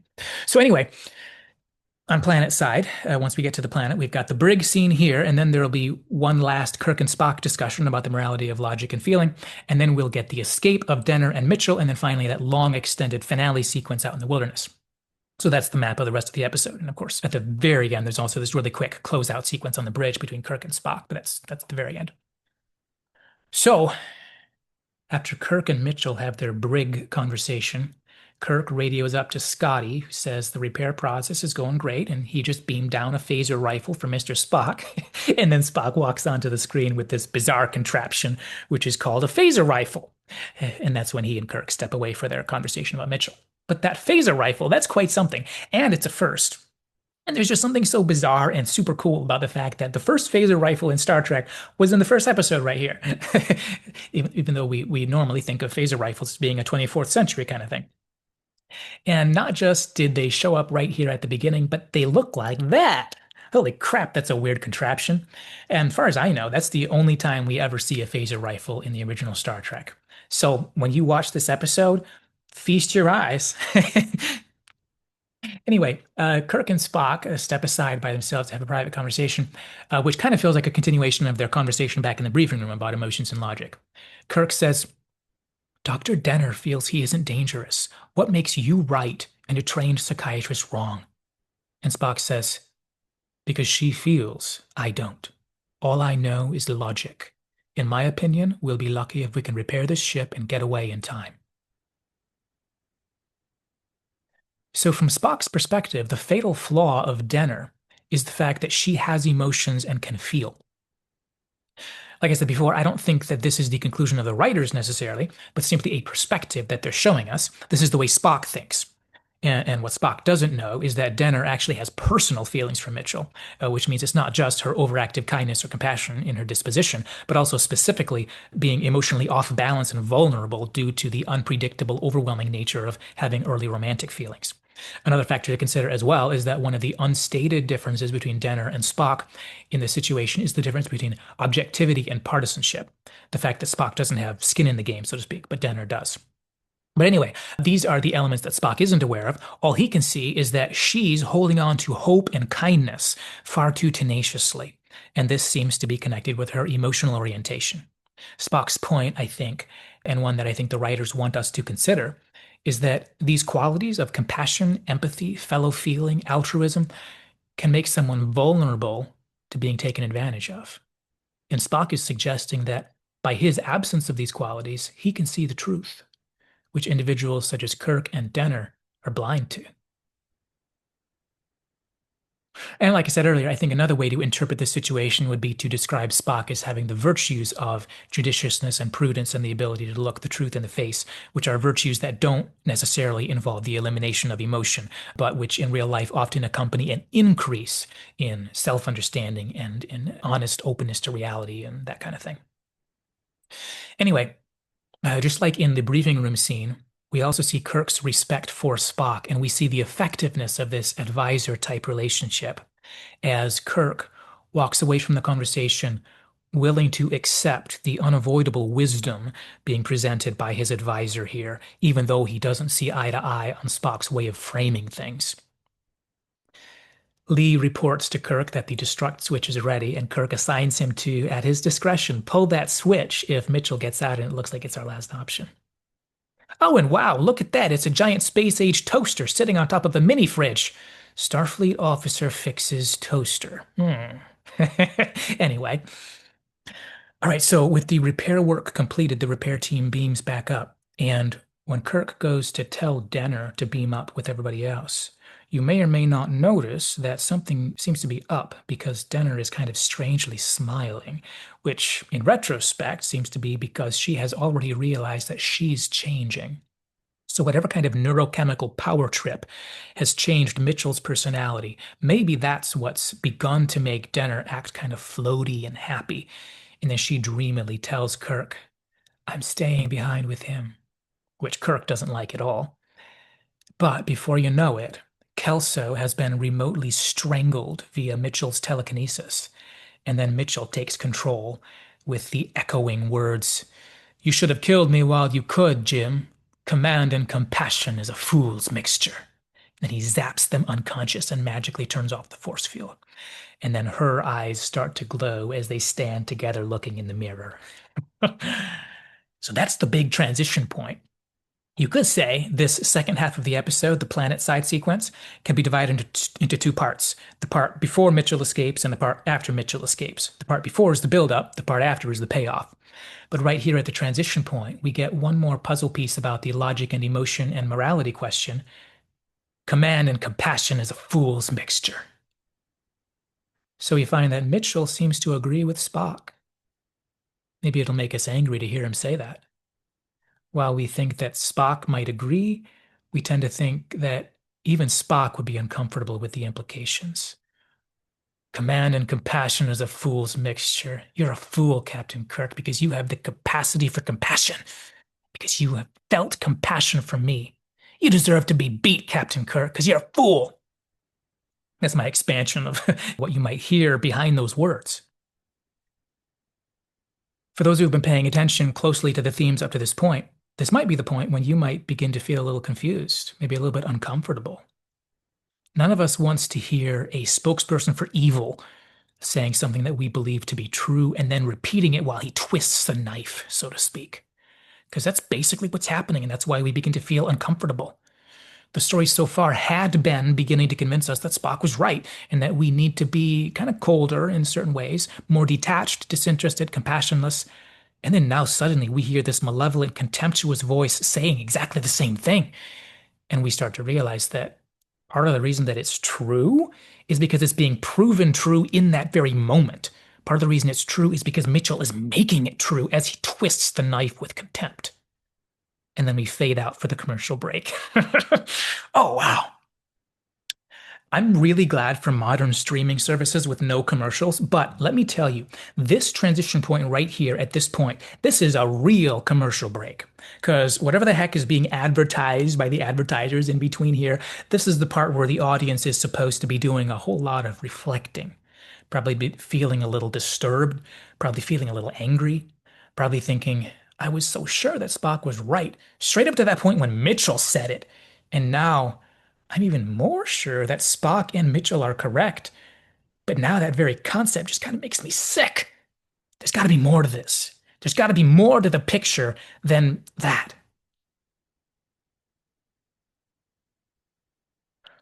So, anyway, we come back as Kirk is coming to, and the doctor's telling him that Mitchell and Dehner have run off together. And then Kirk tells him, in regard to Spock, he says, don't give him a pill until after I'm gone to wake him up. It's my fault that Mitchell got as far as he did. So then he asks which direction Mitchell went, and then he gives the doctor orders to beam up with everybody else as soon as Spock is awake. And then he takes that phaser rifle and heads off. And his last command to the doctor, whose name is Mark, I don't know if they give him a last name, his last command is that if you don't hear from me in 12 hours, make the legal arrangements with Starfleet to sterilize the whole planet with lethal neutron radiation. So here's Kirk's feelings about the situation. Guilt and shame. It's my fault. It's my fault because Spock was right. Mitchell was right. I'm a fool. I'm guilty. It's interesting, if you remember in The Cage, in the end, it took focused and sustained hatred for Pike to overcome the Talosians. But at the same time, the Talosians' lack of compassion or empathy or understanding was part of their creepy villain makeup. It's part of what made them these well-intentioned villains that were horrible. And also that was the source of this unconscionable nightmare that Pike found himself in. And similarly, in Charlie X, it was Kirk's lack of compassion or empathy or understanding that formed his fatal flaw, as well as the flaw of most of the crew that led to the particular ways that Charlie's end result played out. I mean, probably not the generality of what happened with Charlie, because that probably would have happened anyway, but that's where the escalation came in. And the fatal ingredients that escalated Charlie's side, the things that made Charlie do horrible things, was Charlie's anger, hatred, resentment, vengefulness that led to those horrors that he did to everybody. So, in other words, in the episode Charlie X, their lack of compassion or understanding or empathy led to their insensitive actions, and he responded to those with hatred, which resulted in death, horror, and evil. But in this scene, as Kirk awakes with a sick feeling of culpability deep inside his stomach, it's kind of like he's hearing Spock's voice and Mitchell's voice echoing in his head. That his hesitancy based on his human weakness of having emotions is what got Mitchell out of his cell. So much so that now, as Kirk is talking with the doctor, he presents it as a fact. It's my fault that Mitchell got away. It's my fault. I'm wrong, and it's my fault. Meanwhile, Mitchell and Dehner are wandering into the dusty, rocky landscape. And as we transition into this last and biggest part of the story, we launch into a highly stylized section that leans heavily on religious and mythical language and imagery, starting with the traditional creator god and Garden of Eden, and then moving on from there. I think this heavy emphasis on religious imagery and religious language serves to symbolically reinforce not just the grandiosity of the characters, of Mitchell in particular, but also the grandness of the scale of the moral and conceptual themes that they're kind of discussing. I think that this closing and most memorable part of the story is supposed to feel decidedly mythological, grand, primeval. It's supposed to show us firsts, not just in terms of the stylized startup for this new world that Mitchell wants to create, the first of this world, but also a first in the sense of first principles, because this is Mitchell wants to establish certain principles for this world and for all of reality, but based on what he believes is right and wrong, what he believes is most important. Of course, this comes to clash with what Kirk takes for first principles in morality, what Kirk believes to be right and wrong, and that which is most important for leaders and for the establishment of a prototypically ideal humanistic society. So let's get into it. So there are 5 primary images that borrow from religious and mythological material to give this scene its weightiness and mythical flavor. You could say they form the metaphorical vehicle by which the writers intend to talk to us about the nature of power, humanity, and the good and evil impulses within us.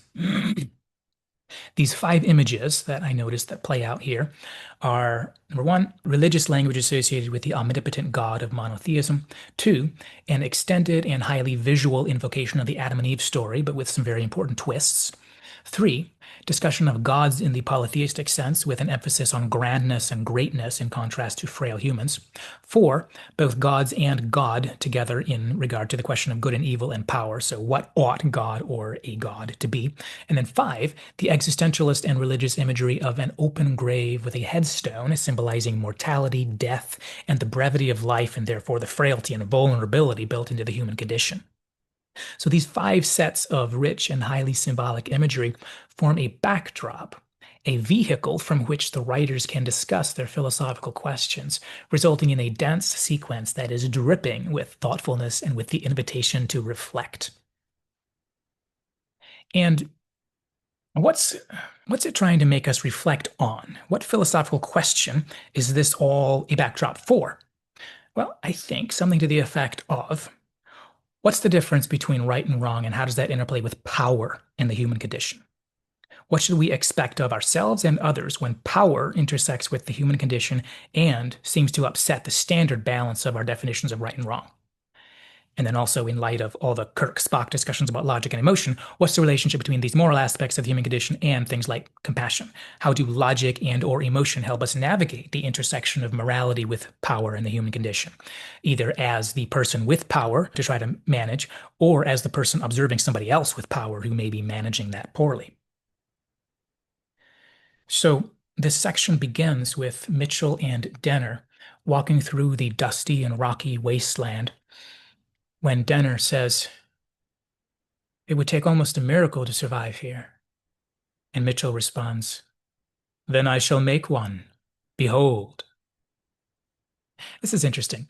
The use of the words shall and behold, those are Bible isms that were much more recognizable in the 60s, I think, than they might be now. So specifically, these are the kinds of words that belong to early modern English, or archaic English, as it's sometimes called, which has come to be associated with the King James Version of the Bible. Believe it or not, it wasn't that long ago when it was actually common practice for many Christians to actually pray using archaic English with words like thee and thou and shall and behold and all that, because that religious association with that kind of language was so strong. And that association wouldn't be able to begin to weaken until the King James Bible began to be displaced starting in 1971 and 1978 with popular new translations of the Bible like the Living Bible and the NIV that began to displace the King James Version. And what's funny is that new Bible translations in the 70s often still used words like shall and behold. They would take out some of the words, but they'd leave other ones as a holdover because even though their goal was to modernize, people still felt the need to retain some of these words simply because that's how religious speech sounds or sounded to them at the time. So, long story short, even though in the year 2025 it just sounds a little odd to say, I shall make one, behold, in 1967, this was clearly a God reference that every viewer would have instantly recognized, especially in combination with the booming voice. Mitchell is, in effect, declaring himself to be the God, capital G, of this new world. And one of the key distinctive elements of his godness is his ability to produce a miracle at will and create life in a desert. I suppose you could say that in that sense, this scene here is the transition point reflecting the culmination of Mitchell's evolution. Because prior to this, he was just a guy with some powers of various kinds. Now the development has finished and he has become a god, as bookmarked by his own use of self-referential religious and spiritual language, and as bookmarked by his ability to create objects and specifically to create life. And what he first creates is a garden. Certainly not a coincidence that as he identifies himself with God, he visually demonstrates this chosen identity by taking the God role of creating his own Garden of Eden. But it's a bit of an inverted Garden of Eden because instead of God creating Adam and Eve to put into the garden, instead, in this case, Adam and Eve are God. And instead of the central symbolic fruit being representative of a fall from their original created goodness, the symbolic moment of eating fruit is instead representative of their ascent into greatness, a representative of their majestic godhood. Now, using Garden of Eden imagery as part of the metaphorical storytelling is definitely not an anomaly within Star Trek. Like I mentioned in my video on the cage, we get some passing religious references in the cage, such as hell imagery, and multiple references to Adam and Eve. And then as Star Trek progresses over its 3 seasons, we also get explicit Garden of Eden imagery in other episodes, such as the apple and the way to Eden. So, just for the fun of it, let's take a look at the original story and then talk about how these various Star Trek episodes use it as a vehicle for various kinds of discussion. And then, so that'll be a fairly long detour. And then after that, we'll come back and we'll pick up where we left off with Kirk and Mitchell and Dehner and their really compelling interchange about power and good and evil and all that great stuff. All right, so the original Adam and Eve story is contained in Genesis 1 through 3 in the English Bible, or to use older terminology, it's at the beginning of the scroll of the Bereshit, which is the first scroll of the Torah. Bereshit is Hebrew for in the beginning, and the Torah is the religious and spiritual founding text for ancient Israel. So at the beginning of the Bereshit, the monotheistic creator God makes the world out of nothing, and then on the 6th day, he reaches down to the sand and shapes the sand into a human, who he names Adam, or Adam, which is the Hebrew word for man or a human. But even though up to this point in the story, everything God made, the text kept on repeating that God saw that it was good, God saw that it was good, etc. But after the creation of the Adam, the text says that God saw that it was not good for the man to be alone, which is sometimes taken by readers as a reference to sexual or romantic loneliness. But we might notice that within the primeval context that's been set up, it seems like there isn't yet such a thing as human sex or romance. So I think we could suggest that more likely this is a reference to the fundamental godlike nature of the Adam as a conscious and therefore an intrinsically social being. So the story wasn't about how God made a flawed creation or how God made a dysfunctional one half of a human sexual pair and then realized it was defective because he made it wrong. But instead, it was that God made a truly living, truly conscious life form that was by its spiritual nature not good to be alone, not good to be without peer, i.e., being spiritually alive and conscious means that by your nature you are a kind of thing that does not want to be permanently without peer. And this peerlessness is made explicit because God presents all of the animals to the Adam one after another, and he finds no suitable peer among any of them. They're not conscious. They can't satisfy his spiritual need for social engagement. So God puts man to sleep and removes Adam's side, or rib, depending how you translate the Hebrew word. God removes Adam's side and makes an isha out of it, a female. This is literally just the Hebrew word for male, ish, with the female ending added to it, isha. Kind of like in English, how you can add a female ending to the word lion to get lioness. So isha is basically female. So before, Adam had been incomplete because he was a spiritual being without any social peer. Now, Adam is incomplete because he's literally had part of his physical body removed, and the other half of him is now over there across the way, taking the form of this new other entity. Part of him is now outside himself, forming this social peer to whom he is physically different but similar. So the original spiritual problem of man being alone is remedied not by God upgrading man so that he wouldn't need companionship, which wouldn't be a metaphysical possibility, I think, but actually by God splitting mankind so that he's no longer a complete being at all. And that's where we get the Jewish idea that marriage is two people becoming one flesh, because every male or female is fundamentally a split being, one half of a whole, and can only become a whole being through sexual union. And then also by means of that sexual union, we have procreation. And by means of procreation, we have the emergence of society as a whole. So that original, it is not good statement from God, the aloneness and peerlessness of the Adam, has been remedied by God. And like any good story, we had the introduction, the problem, and the resolution. We had the introduction, creation. Then we had the problem introduced, it's not good. And then we had the problem getting resolved when Adam says, "This one at last is bone of my bones and flesh of my flesh. She shall be called Isha, because she was taken out of Ish." And I think usually when we modern people think of the Garden of Eden in its idyllic and utopian sense, the image we generally have in our heads is that of a beautiful garden that was cultivated by God with trees and brush and maybe a clear shining river running through it, and Adam and Eve standing together naked, which is how the Hebrew text portrays them, and that nakedness is very important. Incidentally, when Star Trek paints Garden of Eden scenes, the primeval humans are never naked. I wonder why that is. So the Hebrew creation story really does focus on this distinction between aloneness and sexual companionship. The first thing in the story that's identified by God as the not good is the aloneness of the Adam. And this is remedied by God making Adam permanently incomplete in himself, by making him one half of a sexual pair, by which the entire world can be populated. And that moment of the entry point of sexuality is the moment of the unstained utopian perfection that we tend to think about when we remember the utopian aspects of Eden, the part of the Adam and Eve story prior to the entry point of the serpent and the forbidden fruit in chapter 3. And this is reflected in the Star Trek episodes. So in The Cage, there are numerous references to Pike and Vina being the new Adam and Eve that the Telosians want to use to create a population. In that sense, the Telosians are making themselves into a kind of presumptuous god figure. And they see Pike's cage, with the various illusions that they cast into it, they see that to be a sort of Eden that they put him in, a blissful utopia that they have created for him in which he can enjoy sexual union with his female counterpart, or as the ancient Hebrews would call it, with his Isha. But to their surprise, Pike has no interest in living in this blissful Eden with a beautiful Isha to complete him if everything is an illusion and he has no freedom and he's constantly being watched by these insensitive, arrogant, big-headed aliens. Heck, what about you? Would you rather have freedom and real life or perfect utopia and a hot chick who's crazy about you?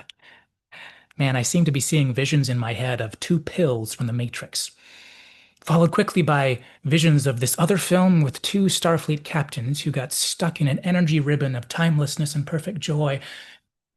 Anyway, and this stage of the Garden of Eden story, this kind of utopian perfect world part of the story, is also invoked in those other Star Trek references I mentioned. So in The Apple, the story begins with Kirk and the gang beaming down to find a primeval micro-society of villagers who live in perfect unity and peace and joy in a garden-like utopia, faithfully following the edicts of their god.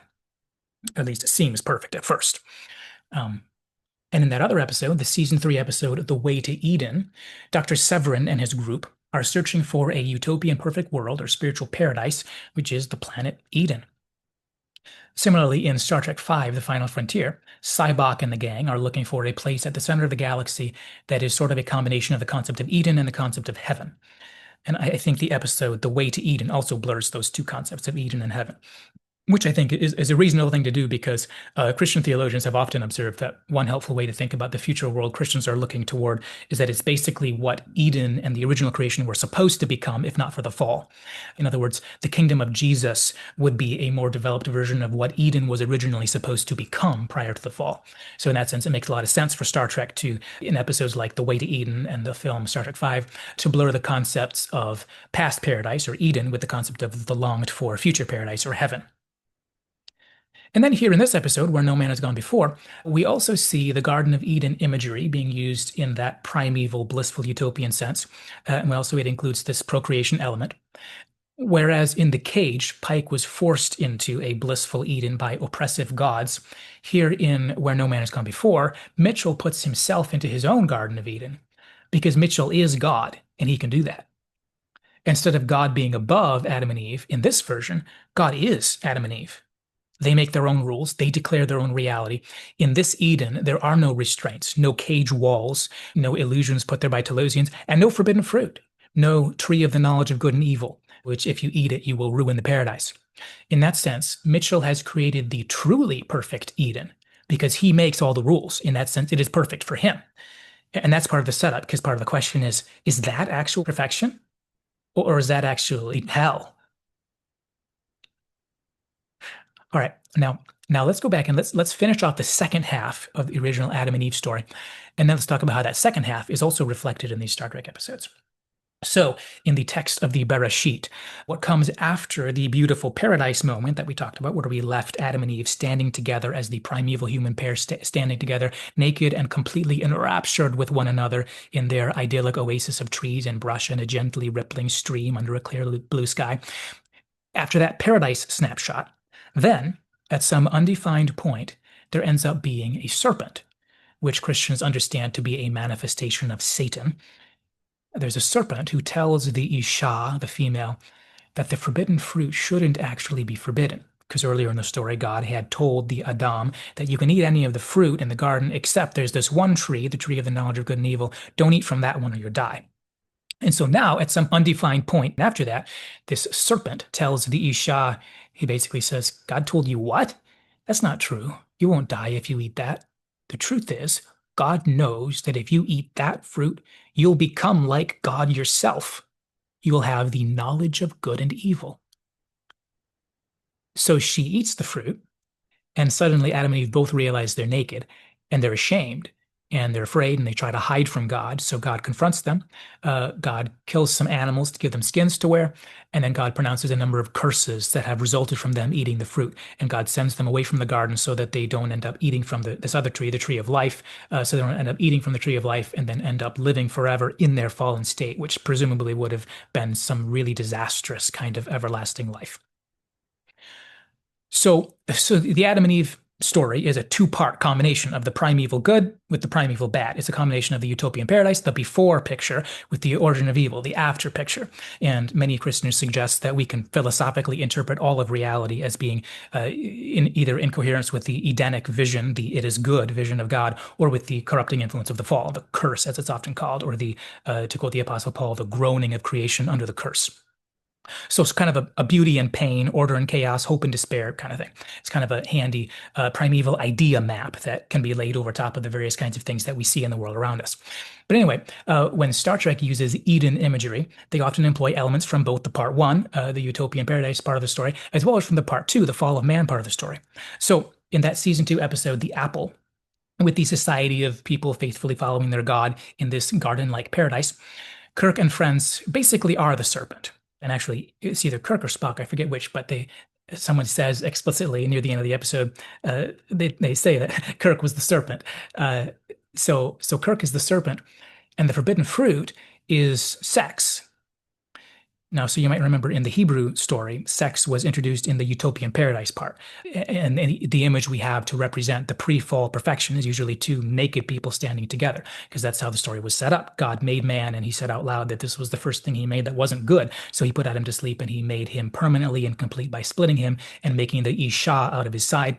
And at that point, finally, the unsatisfying, not good creation has been replaced with God's final draft, the final sigh of relief, newly perfected creation with a naked man and woman standing side by side, enraptured with one another, made complete spiritually, because God has made them incomplete without each other. And out of this, society comes.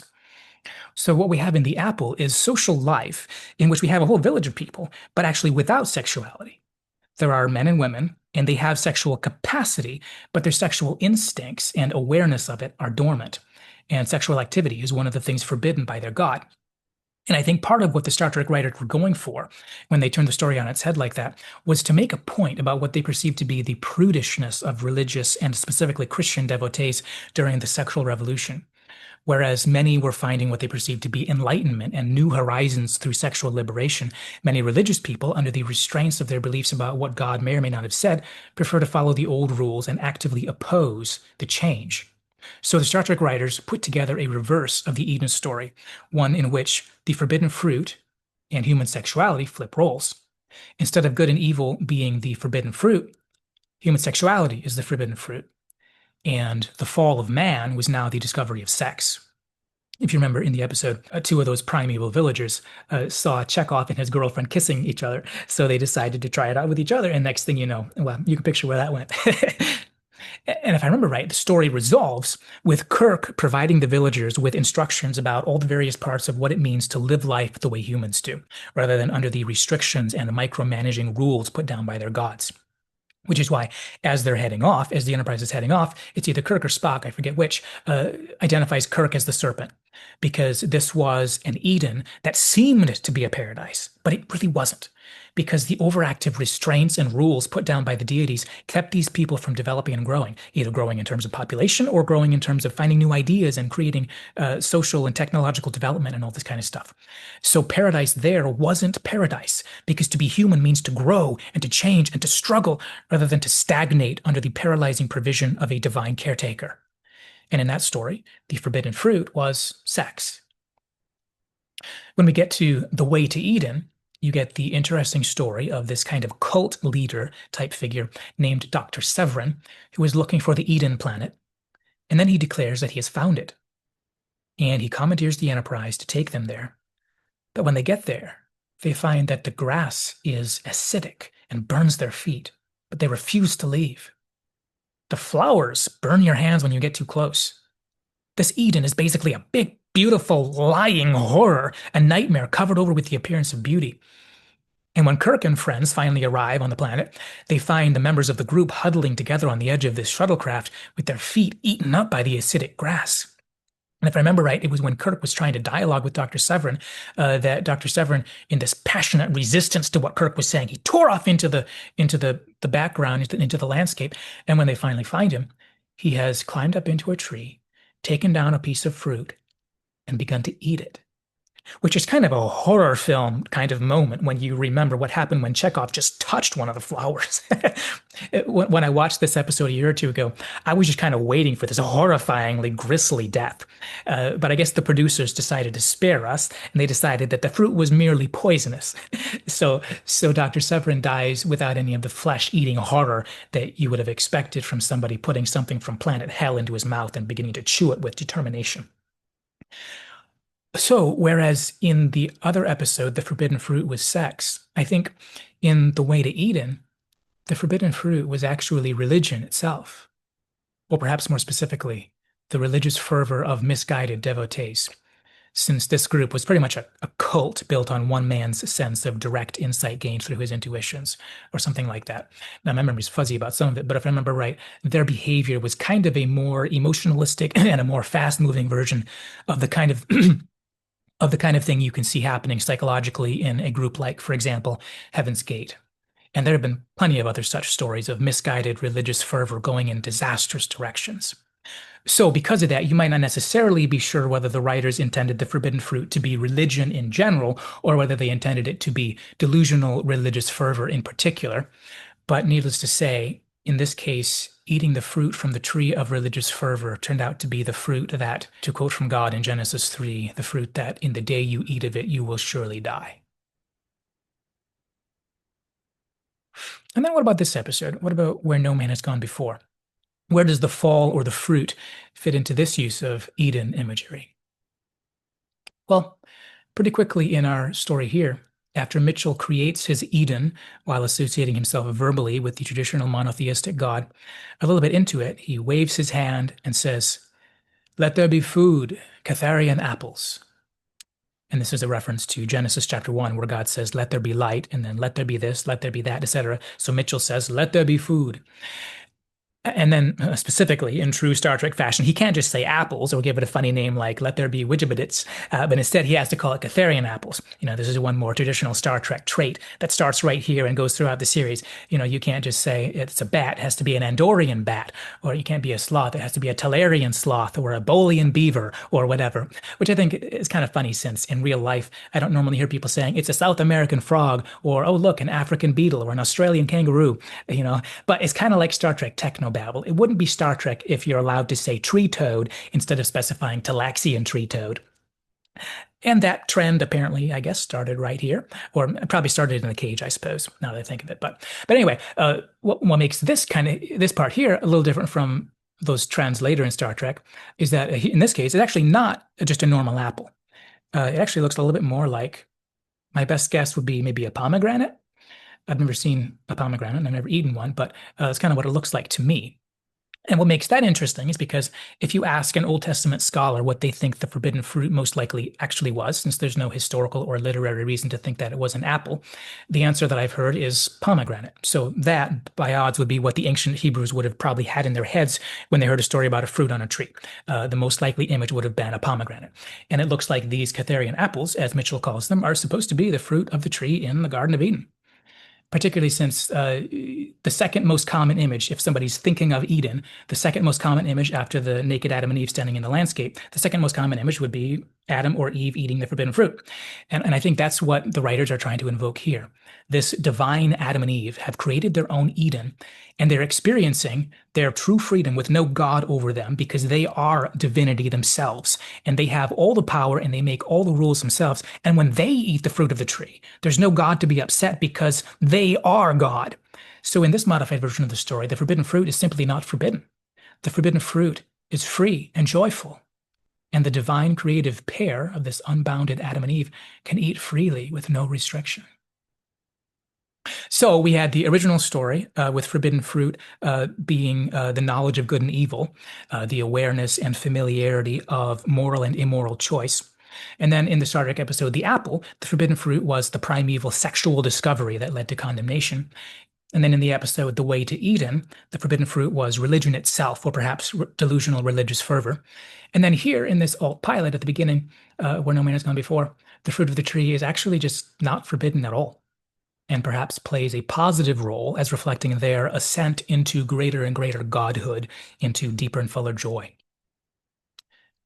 Perhaps you could suggest that the reason the fruit is not forbidden is because while Mitchell thinks he is making an Eden, and he thinks that he has the power to make the good and the true and the beautiful, Mitchell's world has no forbidden fruit because Mitchell already has the knowledge of good and evil inside him.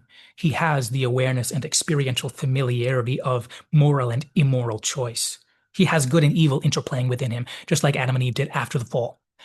So while there's no such thing as forbidden fruit because it's his world and he is God, to any observer on the outside, it's clear and significant that good and evil don't need to be unleashed because they're already teeming viciously within the world's divine creator.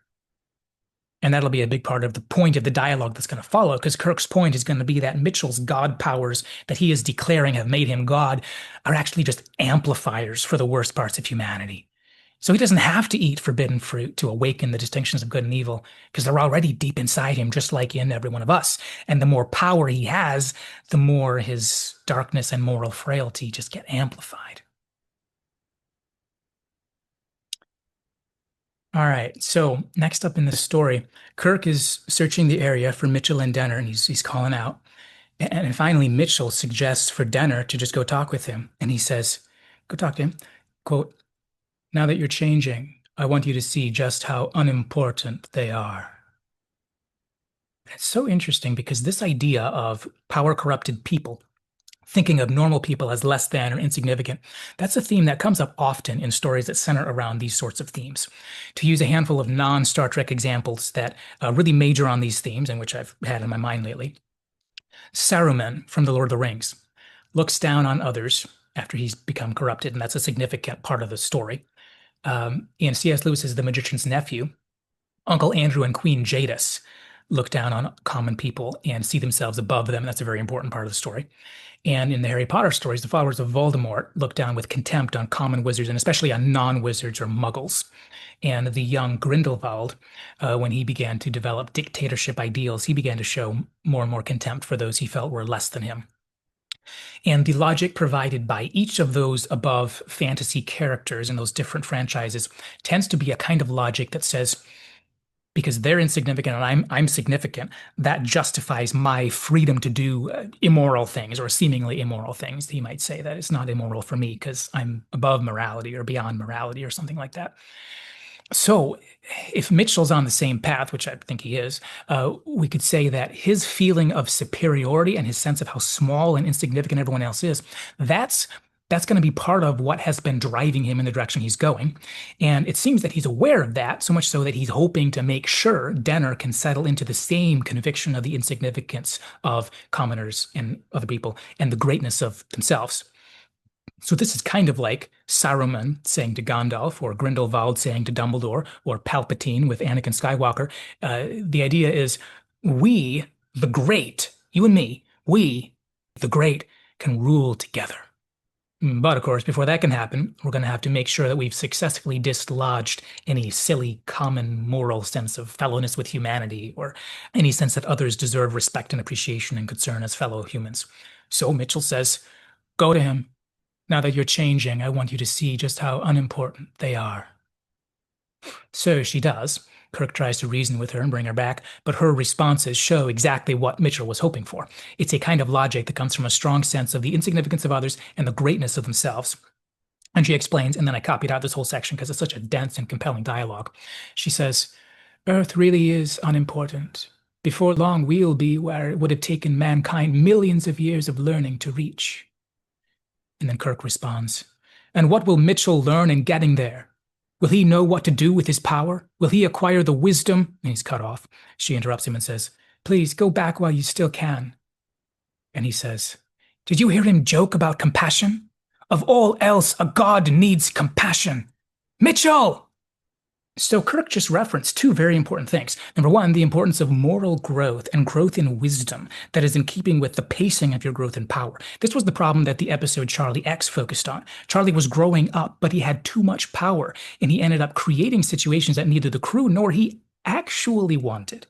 Because we as humans, we need to be teenagers with limited power, with our power or our skills or our capacities growing slowly and gradually in proportion to our opportunity to learn how to use them without self-destructing. Charlie didn't have that opportunity, so he became a monster. He became a person who continually gave other people the reason to fear him, and who ultimately ended up just being chronically angry and unhappy, like a little kid who grew up without any rules.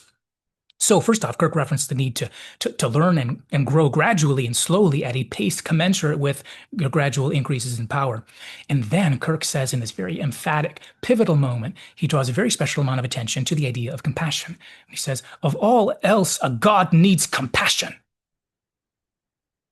This is especially relevant because Mitchell has associated himself with the Judeo-Christian God, who has a special distinctiveness by association with love and compassion. Many polytheistic deities are driven by various things like lust, greed, vindictiveness, etc. My guess is you'd probably be more likely to find a compassionate goddess than a god in most pantheons, though I'm not familiar enough with the polytheistic religions to make any broad statements on that. But my impression is that, generally speaking, compassion would be an occasional and not a relatively important quality within most pantheons. But Mitchell wasn't comparing himself earlier on to the gods of the Greek and Roman pantheons. He was comparing himself to the Judeo-Christian God. And I tend to think that it's probably in that capital G kind of sense, the sense of the transcendent ultimate kind of God. I think it's probably in that kind of sense that Kirk says, of all else, a god needs compassion. And it's interesting, most of the time Star Trek, up to the 90s, for the most part, Star Trek tends to be very anti-religion, just in general. But there are three Star Trek TOS references that I've noticed that seem to show a little bit of positive regard for religion and particularly for Christianity. The clearest of those is the episode Bread and Circuses, which portrays Christian belief as something that emerges naturally in the evolution of parallel worlds, and in which Christians are peaceful people who value nonviolence and live by an ethic of love, and who end up bravely facing persecution at the hands of the dominant culture, but without responding in hatred or violence. That's the first one. The second one is the episode Who Mourns for Adonais, in which Kirk rejects the claims of the Apollo alien by saying, mankind has no need for gods. We find the one quite adequate, implying that monotheism is not necessarily incompatible with the kinds of things that are in view there. Now, apparently, that reference to the one God being enough was apparently added after the writing of the story as part of an attempt to please the censors at NBC. So it probably doesn't reflect the sentiments of the writing team, but it's still interesting to think about simply because of how much sense it does and doesn't make in that immediate and extended context. But anyway, the third item I would suggest is this reference right here. Kirk isn't implying that there is a God. All of Star Trek is quite clear that the God of Christianity definitely doesn't exist. But Kirk is here appealing to one of the parts of Christianity that stands out as meaningful from a humanistic Star Trek perspective. The idea that if there was a really, really big God, or especially if there was an omnipotent God like in Christianity, a God needs to have compassion. Regardless of the truth or untruth of such a faith, I think the writers are assuming that's the kind of mythology that we would need. Humans need to see the transcendent ultimate as being power wedded with compassion, greatness with goodness, ultimate power with ultimate love. That's the kind of ideal that we need to admire and imitate. We need that because if we admire as ultimate mere power without love, that's never going to get us to the kind of pro-social, benevolent, humanist morality that we need so badly. Anyway, so Kirk says, did you hear him joke about compassion? Of all else, a god needs compassion. And then Dehner shoots back, what do you know about gods? And Kirk says, then let's talk about humans, about our frailties. As powerful as he gets, he'll still have all that inside him. She says, go back. And then he grabs a hold of her and he says, you were a psychiatrist once. You know the ugly, savage things we all keep buried that none of us dare expose. But he'll dare. Who's to stop him? He doesn't need to care. Be a psychiatrist for 1 minute longer. What do you see happening to him? What's your prognosis, doctor? And then she turns and says, he's coming. And Kirk snaps to and he looks around. And then he turns to her and says, then watch him. Hang on to being a human for 1 minute longer.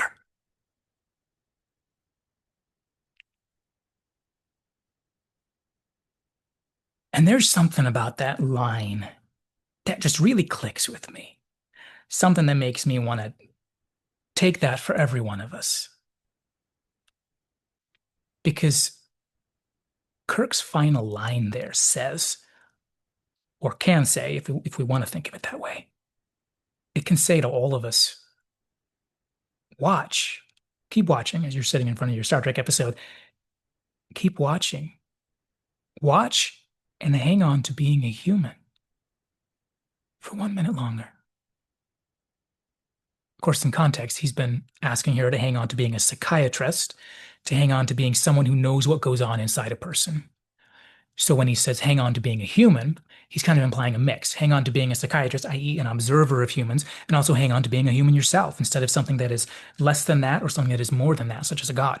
Hang on to being a frail and imperfect, non-divine human being who's able to observe and know other frail and imperfect, non-divine human beings. Keep on being not just a merely human psychiatrist, but also a truly human psychiatrist in the positive sense of the virtues of humanity. Now, here's something else, and you'll have to forgive me for taking my liberties here. I know that I'm taking some liberties here, but here's the thing. If a psychiatrist, as discussed in this scene, is basically standing in for an observer of human nature, that's what they mean by it, then it's not really all that different from being a Trekkie, is it? Since Star Trek is about exploring human nature, exploring the human condition. So you could say he's basically telling her, be a Trekkie for 1 minute longer. Don't lose sight of the human nature of yourself and those around you. Don't get lost in the allure of the false mythology. Be a Trekkie for 1 minute longer. Be a psychiatrist. Be a human. And watch him. Watch with knowledge and believe what you see. And here's the thing. I think that that message that Kirk says, watch, hang on to being a psychiatrist for 1 minute longer, I think that's a message that we all need to hear, because we get so shocked when we see the corruption of power around us or the unexpected vices that leap out like xenomorphs out of seemingly good people. And at other times, we just get swept along in the machinations of those who use their power along with some kind of dazzling mythology that props them up, and we don't even notice. And just like Denner, we find ourselves shocked at the discovery or simply deceived by something we haven't yet uncovered. It's kind of like the bedazzlement of living life moment by moment has caused us to forget these diverse parts of human nature, to forget about compassion, and to forget about the darkness that hides inside every one of us. Or to forget about both at once, like Mitchell and Denner, who both lost sight of true humanness with virtues like compassion, while also simultaneously losing sight of the dreadful darkness that lurks just under the skin. And as far as I'm concerned, if you'll forgive me for the liberty I'm taking here, as far as I'm concerned, Kirk's voice rings out from the television sets of the late 60s. It rings out through the decades to every single one of us saying, be a human, be a psychiatrist, be a Trekkie for 1 minute longer and watch. Watch him, watch them, watch yourself, and believe what you see with caution and humility, setting your feet as best you can toward careful living and wisdom.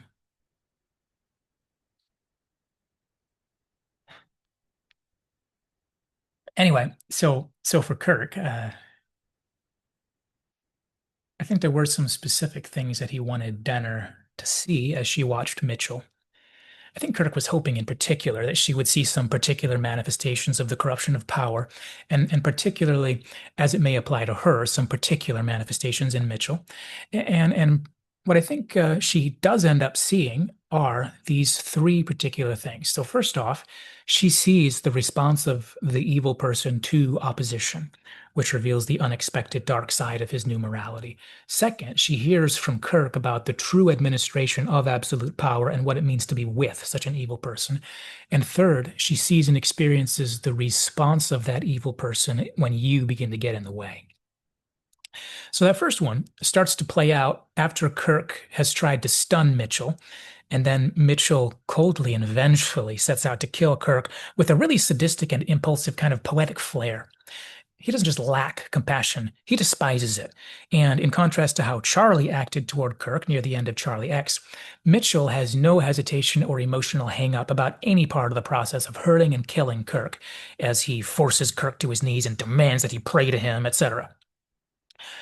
And then second, Kirk makes a comment very briefly to try to help Denner realize where she stands and what this says about the concepts in view.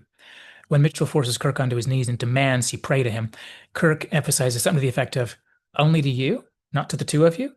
And then he says to Denner, there will only be one of you in the end. And so Kirk is making a personal argument that's similar to a pretty standard criticism of power morality. Basically, if you pursue this path, your only options are either to be on the very top, unlikely, or to be under others who think the same way you do, and be your best bet there, or to be under those who are going to oppose you the moment they uncover your evil. So while Kirk isn't going into the finer points of that argument there, but he does very succinctly try to help her realize that she's not the god in the picture here. He has the final say and the only say. He's on the top. And what does that say about you, Elizabeth? He may have given her the offer to join me and together we will rule the galaxy, to quote Darth Vader. He may have given her that offer, but what happens if at any point down the road she opposes some tiny part of his decree about something? This is a similar counter-argument to the ones that Tolkien and Lewis use in their respective stories that I mentioned earlier about power and morality. So in The Lord of the Rings, when Saruman is trying to convince Gandalf to join him so they can use the One Ring to overthrow Sauron and rule Middle-earth, Gandalf shrewdly points out that in that situation, only one person can actually be wearing the ring. So he points out Saruman is really actually asking him to choose between serving Sauron and serving Saruman. Similarly, in The Magician's Nephew by C.S. Lewis, evil Uncle Andrew portrays himself as being above all rules and all powers because common people and traditional morality are so far beneath him. And it seems like he's at the very top until he manages to get himself an audience with the powerful Queen Jadis. And then near the end of the book, Lewis puts into Queen Jadis's mouth an almost verbatim copy of what Uncle Andrew had said earlier about being above morality due to being this special kind of person and everyone else is beneath him, etc. But the difference is that by that point, it has become clear that the supposed freedom that Uncle Andrew supposedly was getting from his morality of power has in the end just left him in bondage to someone else who has the same beliefs but even more power than he did. Somebody who doesn't care about his well-being and wants to use him for her own ends and then to discard him. Because among those who share those kinds of values, there can only ever be one person who comes to the top. So, for both Tolkien and Lewis, as well as for the Star Trek writers here, I think, one of the key refutations to this alternative morality of power and of self-serving pragmatism and such like is that only one person can be wearing the ring of power at any one point at the end of the day. So, first, she saw what happens when Kirk opposes Mitchell. Second, she heard Kirk suggest that his dictatorship will ultimately not exclude her. And then third, she gets to see what happens when she very mildly tries to stem his evil. And the result is that he turns on her with a vengeance, because what Kirk said was right. The kinds of impulses that drive him make him someone you can't correct, even if you are his queen, his goddess Isha, his professed beloved. Because the number one rule here is that no one dare oppose me, because there aren't two supreme gods. There aren't two wizards wearing the One Ring. There aren't two Lord Voldemorts. There will only be one. And no matter what he says, that one is never going to be you, Elizabeth. So those are the three steps in the process of what she gets to see. Now let's go through that part of the story again, but paying attention to the dialogue and imagery as we go. So backing up to the beginning of that section, like I said, when things really take off was when Kirk tried shooting Mitchell with his phaser. And while it doesn't have any effect in taking Mitchell down, it has a whole lot of effect in terms of making Mitchell furious and exposing his malicious, sadistic side. In a way, we can compare this a little to what happened with Charlie X, because in both cases, there's potential for cruel behavior that remains untapped until he becomes very angry. But you probably agree that the nuances are different because Charlie was completely out of control as a raging, hormone-fueled teenager, whereas Mitchell here is much more intentional and sadistic and controlled in what he does. And this is when the writers introduce another kind of symbolic imagery to fill in the philosophical backdrop here. So up to this point, we've mostly had religious imagery. And then the writers introduce a really striking piece of existentialist imagery, that of the open grave representing a person's death, and also representing death in general and the frailty of man. The writers introduce this through the instrument of Mitchell's whim, because the way it goes is that after Kirk shoots Mitchell, Mitchell says, "I've been contemplating the death of an old friend. He deserves a decent burial, at least." And he waves his hand and creates a grave with a headstone that says James R. Kirk. And yes, I know that we all know it ought to say James T. Kirk, but since this is the first episode of the series, I think we can forgive getting Kirk's middle name wrong. But anyway, so while the immediate meaning and role of this grave would just be one more reflection of Mitchell's cold, calculating sadism, and his complete disinterest in the significance of his friendship with Kirk and the significance of Kirk's life. But at the same time, I think it's also tapping into philosophical imagery in the same way that the Garden of Eden reference tapped into religious imagery, because the open grave with an established gravestone is a visual metaphor used in existentialist discussion, a way of reminding the viewer of the brevity of life and the inevitability of one's death. For example, a common exercise used in existentialist psychotherapy, and one that you might have seen, for example, maybe in values-based productivity literature, would be to have the subject visualize a graveyard with a prominent gravestone, which, as you get closer, you come to realize contains your name. And it has two dates, like any gravestone, it has two dates with a dash between them. And as you look at it, you realize that your life is the dash between the two dates. And then the really impactful part of the exercise for most people is when you ask yourself, what's written on the gravestone beneath those dates? And what would you like to be written on it? What would you like your gravestone to say about you after you've been long gone? Probably the most well-known fictional use of this existentialist gravestone imagery is the role it plays in Charles Dickens' A Christmas Carol, in which the climax of Ebenezer Scrooge's experience comes when the third spirit takes him to his own gravestone. And as Scrooge finds himself sinking down to the ground in front of his own gravestone, he gradually begins to realize the real emptiness and wrong-headedness of his whole life. And he begins to actually wish that he had lived a different kind of life. And then in some versions, the ground opens up and he plummets down into who knows where. But you could say that that sequence in Dickens' story is basically a kind of Twilight Zone-ish amplification of that existentialist gravestone imagery. So anyway, while this particular gravestone in this episode isn't given a lot of attention and it's introduced in kind of a whimsical way, I think the minimal message that we could assign to it is that it does at least remind us of death as a non-negotiable part of human nature. And the additional element that it may bring up, though the writers don't force us to go there, is it may remind us of the significance of death and human frailty as reminders of the importance of living life in a meaningful manner. And then the twist that they provide in the end, be patient, we'll get there eventually, but the twist is going to be that Mitchell dies in Kirk's grave. So Mitchell thought that he could be the god of death, that he could rule over others by forcing the Grim Reaper to carry out his bidding as his servant. But in reality, his judgment comes when that same Grim Reaper unaffectedly turns around to face the arrogant one who thought he could give him orders. So anyway, Mitchell creates this grave for Kirk as part of his arrogance that he thinks death is there to do his bidding, and also as an expression of his coldness because he's trying to make Kirk's death fun and poetic, even though he's his old friend. And there's an important line, he says, as he pauses from his effort to bring down stones. He's trying to bring down stones to crush Kirk to death. So in response to Kirk's various lines of argument, at this point he says, morals are from men, not gods. And then Kirk says, without missing a beat, God, but still driven by human frailty. And the discussion goes on. But these are our philosophical categories. Just like Saruman and Uncle Andrew / Queen Jadis, just like Voldemort and Grindelwald, Mitchell has a pragmatic argument. Morals are for common people like you, not for gods like me. In Lewis's The Magician's Nephew, Uncle Andrew expressed this by saying that Diggory's morality is a reflection of him being raised by women and of his being a little boy. He hasn't yet grown out of those silly, naive notions of doing what's right and living for the well-being of others. Those rules apply to common people, not to great wizards like me. Or in Mitchell's case, they apply to men, not gods. And Kirk responds, not by contradicting Mitchell, but by building on his earlier comments about a God needing compassion. So instead of trying to make a moral argument to counter Mitchell's pragmatic argument, instead he just makes an observation. He says, God, but still driven by human frailty. It's another reminder that Mitchell is tapping into symbolic and representational themes that he's not consistently following. He may claim that he's a divine being similar to the one in the Garden of Eden story, but if you combine that kind of power with human frailty, you inevitably get chaos. You may get horror. Mitchell may have invoked that one particular deity because he liked the imagery, but the imitation stopped at a convenient and crass stopping point because he isn't even trying to imitate the transcendent embodiment of power and love.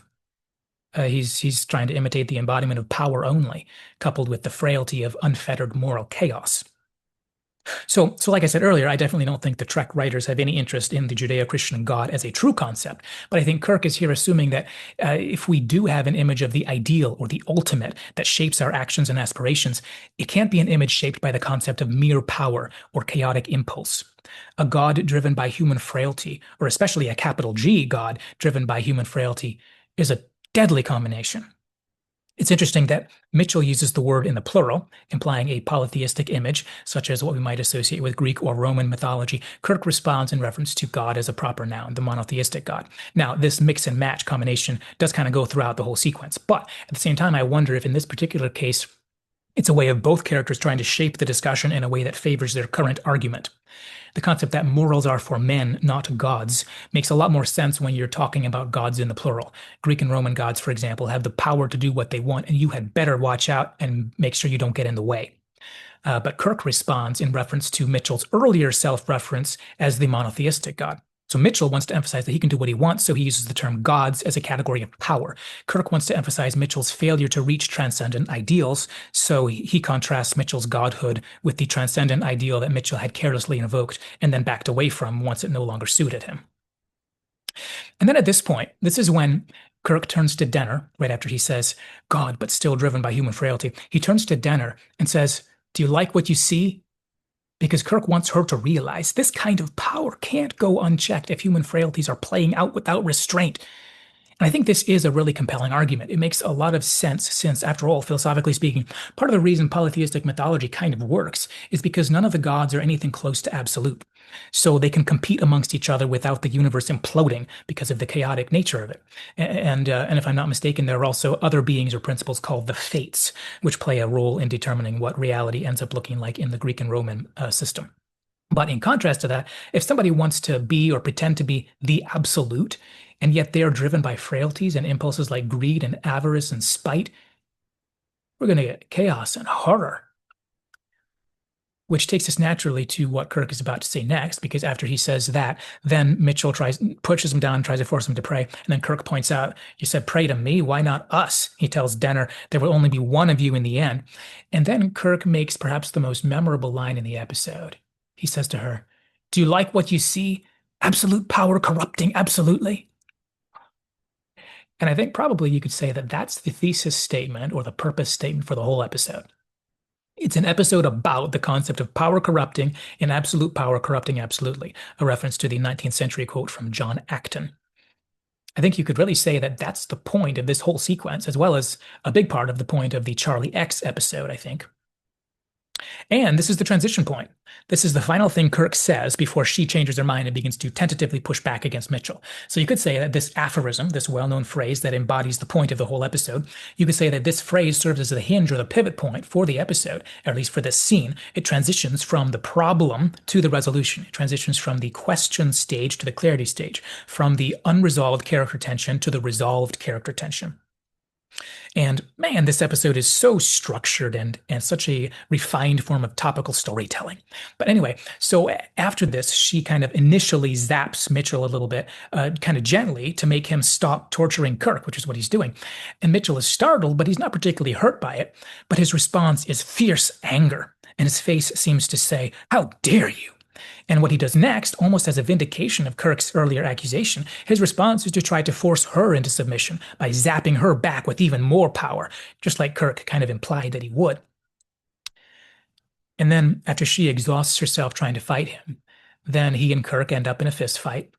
There's one brief moment when Kirk has the advantage and he pauses to say, "Forgive me," before dashing his head with a rock. But then Mitchell uses that pause to regain control. And then he later quips something like, "I don't think I'll be forgiving you anytime soon," which is kind of a passing reminder of the importance of having appropriate amounts of the Spock type judiciousness. The idea that even though compassion is a necessary trait that marks the distinction between evil and good, it also is a vulnerability, especially in the face of evil, and particularly the emotional aspect of that. So it has to be combined with judiciousness, the willingness to face reality and exercise appropriate caution. The same impulses that connect one to the virtues can also make one vulnerable depending how they are expressed. Now, if the resolution of the character dilemma was Kirk's driving it home point about absolute power corrupting absolutely, which results in the ideological climax in the beginning of the resolution of the story, well, if that's the resolution of the character dilemma, then we could say that in the same way, the resolution of the action sequence, or the kind of boots on the ground problem of what's going on, that resolution comes when Mitchell gets buried in the tomb he dug for Kirk. Which starts with this really iconic moment when the fist fight has progressed until Kirk and Mitchell are kind of chilling together in the grave trying to get at each other. Such an iconic moment. If you're paying attention to the use of imagery, it's like power and morality are struggling against each other inside the jaws of death. It's kind of like inside the existentialist dilemma of the open grave. There inside it are these two sprites warring against each other, the god of selfish greed and power versus the emissary of moral altruism and compassion.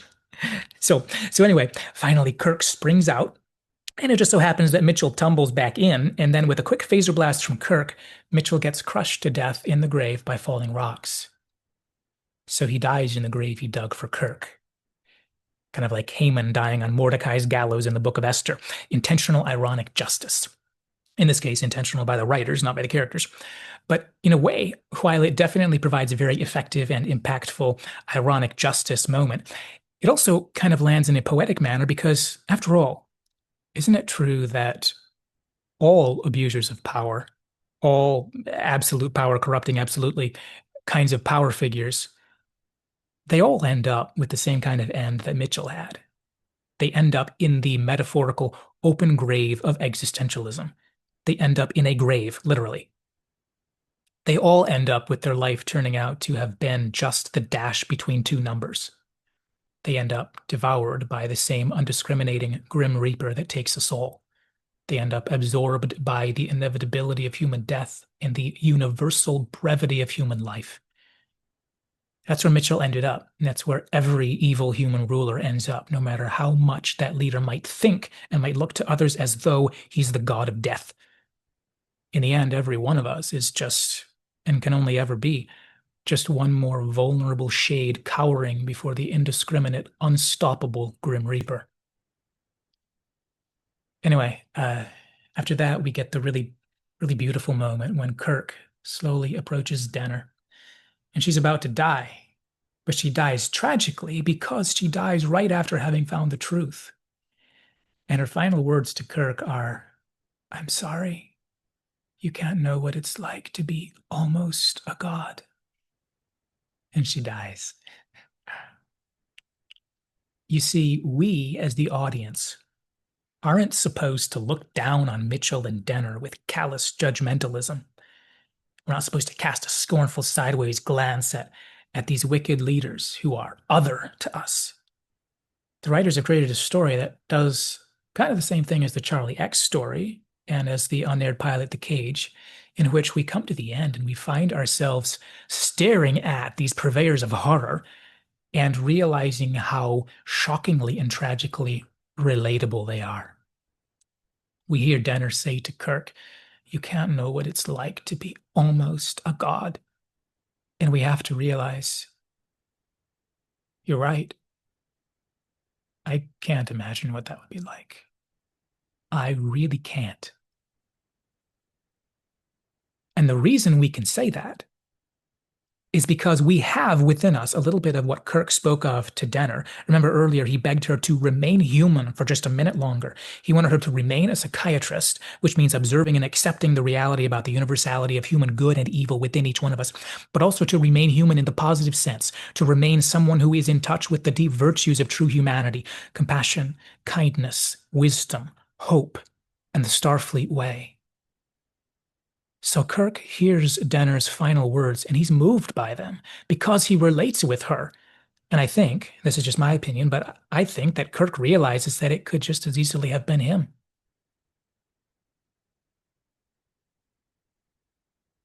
Anyway, so the final end of the episode takes place on the bridge with Kirk and Spock as the captain records his final log for the episode.